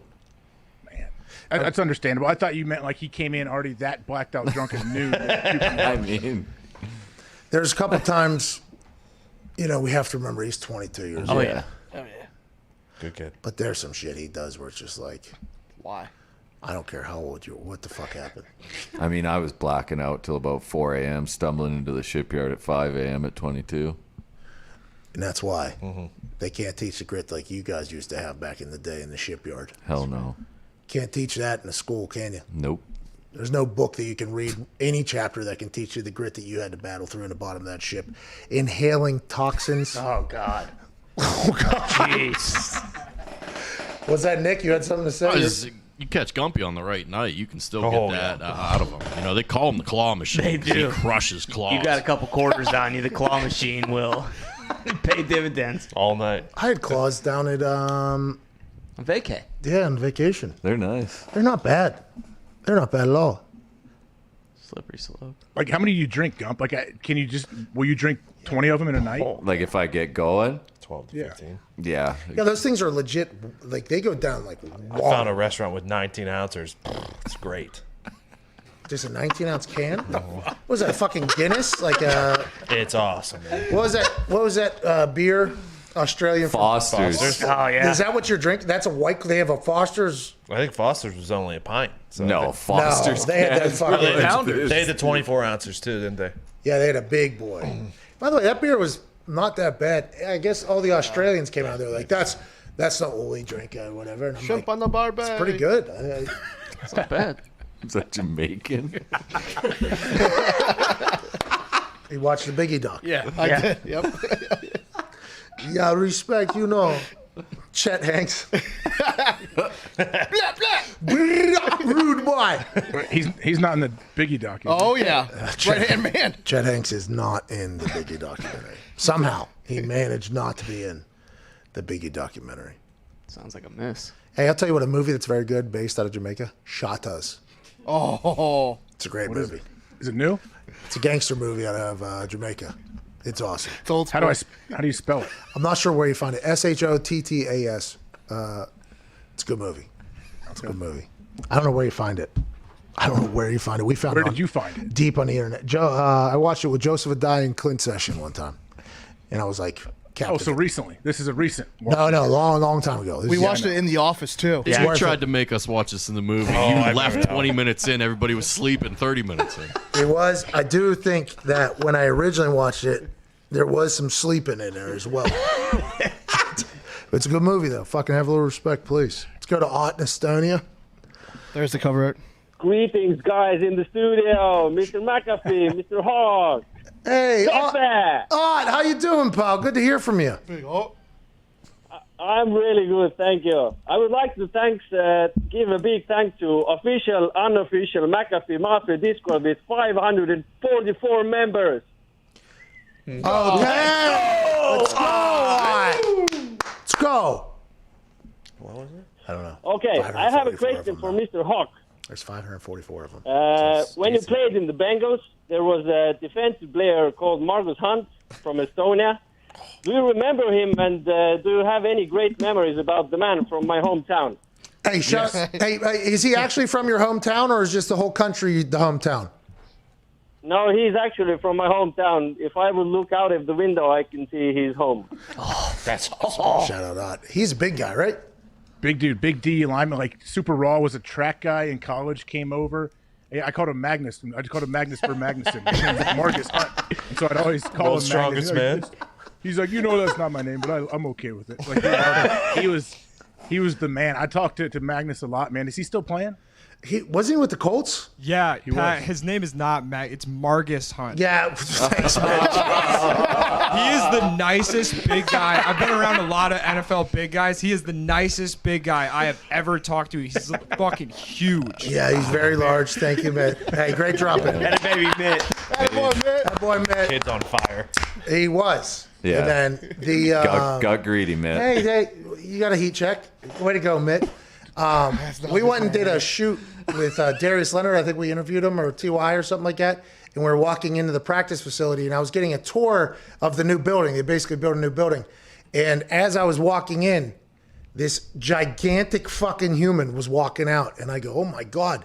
And he said, Pat, and then we did like a high five, and he just kept on walking. And I said, what is that? And they were like, oh, it's Margus Hunt or whatever. I was like, oh, that guy is massive. He was so incredibly nice. Estonia is in the Baltic Sea. We talked about this? Mm-hmm. Yep. That's over near Bulgaria and that? Yeah, powder keg over there. What's that? In World War I, they called it the powder keg because there were so many angry countries and it was just waiting to explode. And lo and behold, it did. This show, you're never going to get that in another sports show right there. We made it from Margus Hunt, which I assume, by the way, many probably. No, I don't know. Did people dive into World War I history in the middle? I would have never known that area was known as the powder keg. Mm-hmm. Just like I wouldn't have known that if you walk around Europe right now, there's just bombs everywhere that potentially can go off still. That's insane. I guess the neighbors of that recently detonated one, all their windows blew out. They're like, you don't say. They're like, thanks, When they took down the igloo in Pittsburgh, they like shut down the entire block and they imploded it or whatever, you know what I mean? Over there, I guess there's no like easy way to detonate those World War II Adolf Hitler bombs. They just fucking set those things off. That's a wild world over there. Yeah, hey Ty, why you may be able to answer it. Why does it seem like at least so many Americans know way more about World War II than we do World War I? It's more recent. World War I was a great war. Okay, it was the introduction of submarines, by the way, which were called U-boats. Have a little bit of fucking respect. I did an entire speech on that. Freshman year, student council president had to speak in front of the entire school. Mm-hmm. And I was supposed to write this entire speech on World War I. It was on Veterans Day, I believe, you give a speech.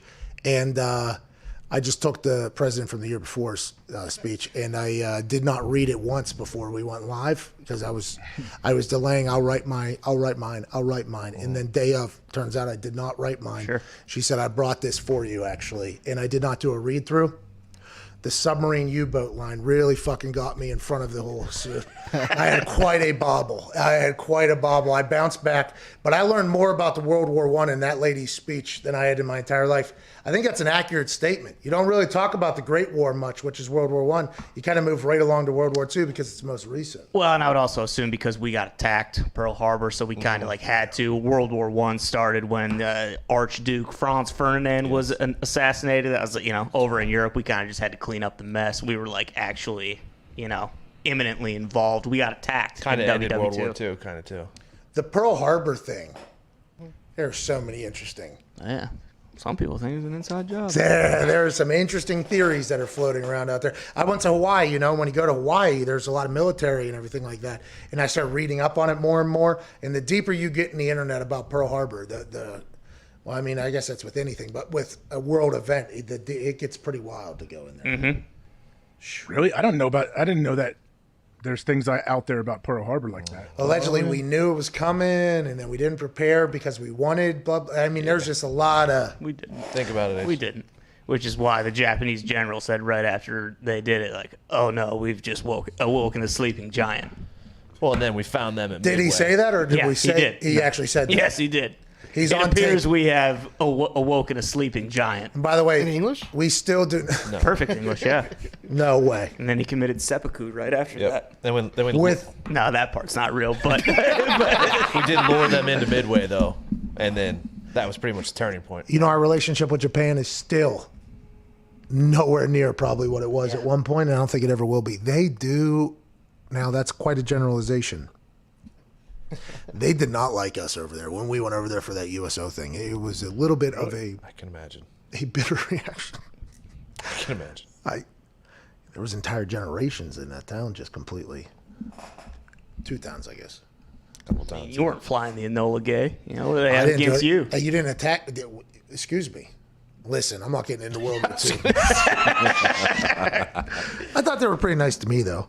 I mean, there were some places where I looked around and I was like, probably shouldn't be here where I'm at right now, but we're having a good time, so might as well stick with it. That place is very different than here. You see any Yakuza over there? That's the Japanese mafia, pretty Here's much. the thing: you wouldn't see them. No, I was in their area, though, I think. It was like a red light district. I was in their area, I'd assume. I would assume at some of those clubs, too, you would maybe see them in, like, you know, like a little VIP section up there. I think they like to have a good time. Sweet suits. Those people, very quiet, very calm. Hands in pockets, head down, walk fast, orderly. They get into a nightclub, they fucking lose their minds. I mean, it is some of the wildest shit I had ever seen. And then as soon as they get outside of it, okay, back to, we're right back in there. It was some of the most insane stuff I've ever seen in my entire life. I was with a guy named Anthony Costanzo, by the way, so he was quite a sight and attraction over there. But we had a good time over there. It is very different, though. Very, very different. I mean, they do not even care to potentially speak English if you have to. Like, how did you get around then? Was there anyone? There had to be a decent amount of people that spoke English. So the iPhone actually has the keyboard. That was a game changer. The keyboard was a game changer. You know what I mean? So you'd like attempt it. I remember the first time somebody said, just use the fucking keyboard, basically, is what the person said. Excuse me, because we thought it was a whorehouse. It was a karaoke house. So it was like a karaoke place, but it's like it has the way it was lit and there's back rooms and everything like that. And it was like maybe at the, like as you're walking down the street, the biggest building. And I was like, what the fuck is this? There was somebody sitting out front. I was like, is this a whorehouse? And they're like, what? They're like, excuse me. I'm like, is this a whorehouse? And they do the thing and I type it in there. I'm like, is this a fuck house? Is what I asked. And they're like, no. And they were like, karaoke. And I was like, well, it was This is still misleading. it was a good. By the way, karaoke got real over there. They got rooms and all. It gets intense. They love karaoke over there. Full production, right? Yeah, they have cameras on you. Yeah. There's like you rent out rooms. That's pretty sweet. And you go and you like put on concerts basically with your friends. And then there's other. It's huge over there. It looked like an awesome. That's how William Hung, right? Got big. Yeah. What? She bang, that guy. Ooh, baby, when she moves, she moves. I don't think he was from Japan, though. I think Korea. It was, yeah. He used to visit all the time, I heard. Yeah, but what you just did was disgusting. No. No, it was. What do you mean? Don't. You know what you did. You just referenced. Yeah, he used to go on vacation all the time. What's wrong with that? Oh, boy. Hey, listen, my wife. Oh, yeah, Korean. Yeah. Oh, yeah. Mom from Seoul. Have a little fucking Seoul back there. We love Seoul. I would like to go over there. Great World Cup. I was supposed to go to Korea. I was supposed to go to the DMZ. We're supposed to go to the Dragon Ball Z. Nope, not Dragon Ball Z. Although I've heard Demilitarized that is a zone. good time. Yeah, the demilitarized zone in between North Korea and South Korea. But the tensions had gotten to a level where they said we shouldn't go, and I was like, I feel like that happens quite "Am a I bit. safe? I feel like we're pretty close." They're like, "It's kind of a little upside down right now." I'm like, "Oh, great to be here. Let me go fucking do a little song and dance here. Let me go do a little Q&A." Hey, seems like you guys are potentially 1 second away from going to war at any given moment. Well, you know, I kick balls for a living. If you want autographs, I'll be right over here. That was an eye opener, dude. That was a real. Did you enjoy it? Like, was it an enjoyable trip? I loved it. I absolutely loved it. It was the group we were with was a really good group. You know what I mean? Like it was a good group. I couldn't fathom going on one of those with people you don't know, in that whole thing. But me, Chuck, DeQuell Jackson, Mike Adams, Anthony Costanzo, Matt Conti, the Colts PR guy. I feel like we were a pretty good little energy source over there. They were just cheering for us because we were a piece of America. You know what I mean? Like, because the world is so different over there. Like an NFL person coming over, it's like, we're not Colts fans at all, but you're a piece of America coming over here, so let's do this whole thing. It was I enjoyed it a lot. The USO people put on great tours. Did you go to like military bases or what? Yeah, we went to a bunch of them. We were up in Tokyo. We stopped by some. Then we went down to the island. Okinawa down there. Interesting thing, and this has not been, I've said this a few times to see if I could get fact checked or not, because I was kind of hungover, but we were talking to the guy that was in charge of basically all of Japan, the admiral or general or very high up. And he was talking about how the Russian map of Japan has an island on top of Japan, because Japan's a series of islands. An island on top of Japan if I remember this right, and somebody fact check me, please, but the Russian map of Japan has an island on top that was basically their military island over there, and they don't have Okinawa on their map of Japan. And then our map of Japan has Okinawa, and they don't have the Russian one at the top where they. So Those. What's that? I've also heard this, by the way. Okay, was it from me or you heard it from other people? I heard it from like someone else. Yeah. Yeah, so I think that is something that potentially happened maybe during the Cold War that started popping off, or probably before that, I guess, because it's great. But yeah, it's an interest. I learned a lot. I learned a lot over there. Now it might not be accurate because I was hungover most of the time, but I learned a lot. But so whose map is accurate? Whose map is correct? I think both. So Japan and Russia have a border dispute along the northern island chain of Kuril. Kuril Island dispute, yeah. You don't know that. I'm looking at it right now on my computer, so I do know that. That's what I'm talking about, dude. What's it about, Diggs? Well, it's a disagreement between Japan and Russia, and also some individuals on which islands. Real casual, like you're not reading it. Well, that's the thing. It's like the COVID Cowboy's cool under pressure, by the way, especially when he's reading. But the thing is like I don't think Japan loves. I don't know. I'm speaking way out of turn, but like Okinawa is basically our island down there. Like that's basically now there's military. It's all military. It's military. It's our military. It's like Hawaii, by the way. It is Fishing village. We definitely won. Like if they're getting the ones that are up there, and America has the one down here, it's like you feel like you're in Hawaii. Like it's very nice, and there are locals and everything like that. But that is mostly our military base down there.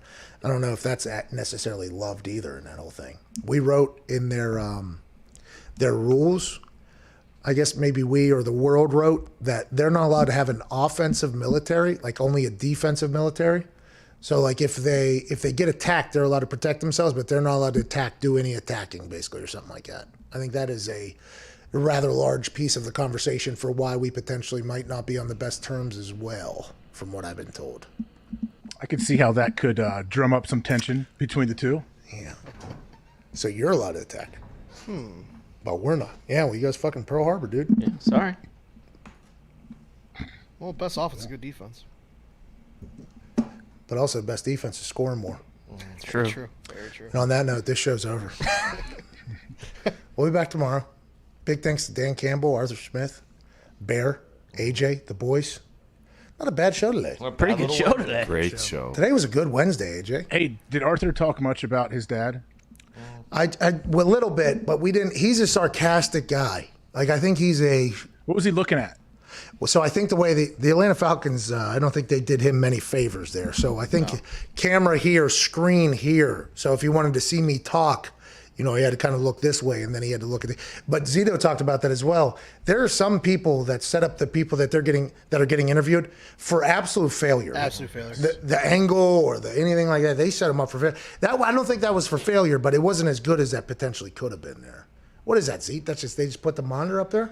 Yeah, it's simple as just literally putting a camera literally directly under it or above it, so it's like the same, like you're reading a teleprompter essentially. You're not going to read off screen, Yeah, it doesn't make much sense, AJ. And that's as simple as moving the camera over. I don't know what they were doing. Yeah, you're right. You got to, especially as your head coach, man. You want to set him up. Yeah, you want him to look as good as he possibly can. Let's not bury the Falcons yet, because might get some players this year. Yeah. Maybe Arthur Smith comes back, but next we'll time, teach him a couple classes. Hey, for the next time, just go ahead and move that thing right. We're just giving tips, right? Hey, come on for next time. We're trying to help. Yeah. Hey, a Zito production tip of the day. People helping people. People helping people. By the way, speaking of that, we made this announcement earlier during a commercial break. We are an official sponsor of Shinigami coming up. Yes! Woo! Please run the video that made our announcement video. We're in the Shinigami fight game. Just want to let you know that. Oh!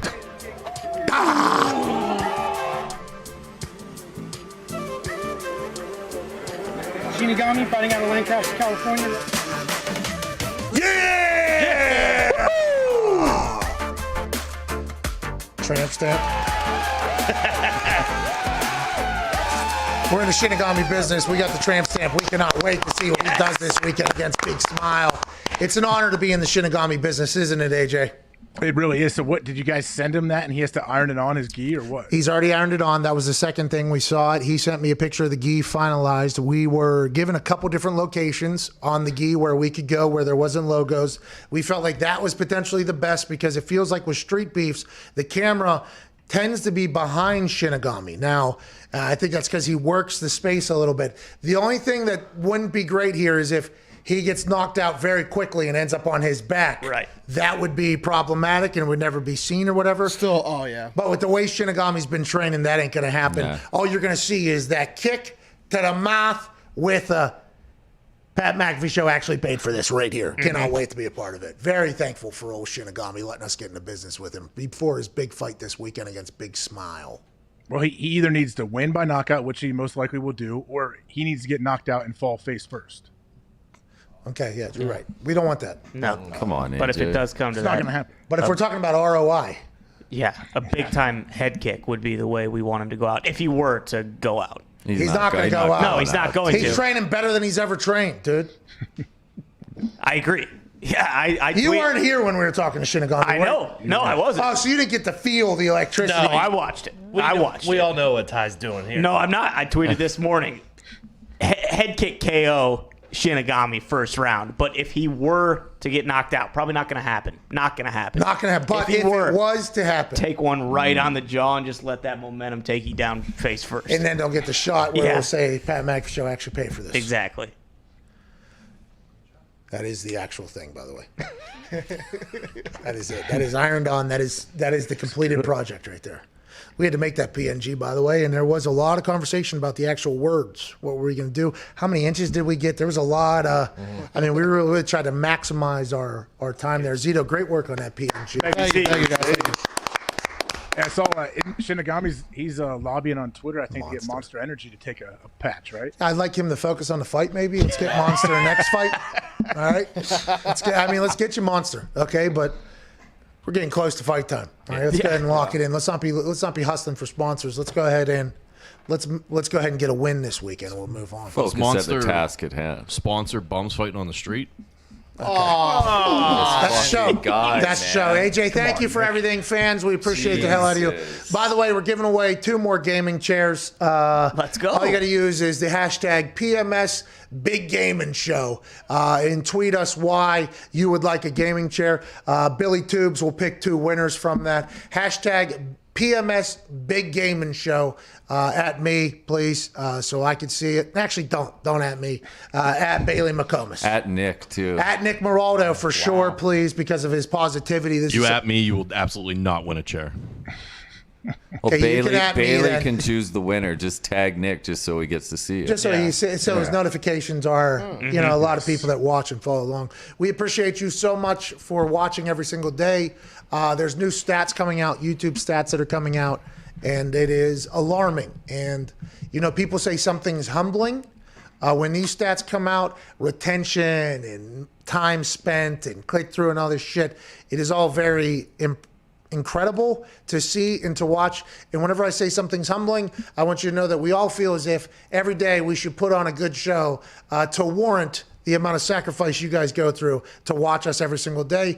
We'll hopefully hold up our end of the bargain. And as soon as we stop, we completely understand if you guys go somewhere else. But since you're here, be a friend, tell a friend. Let's go ahead and continue to fucking do this thing. We appreciate the hell out of you. We'll be back tomorrow with a great Thursday. Hey, great Thursday. Oh my God, AJ, tomorrow, packed to the gills.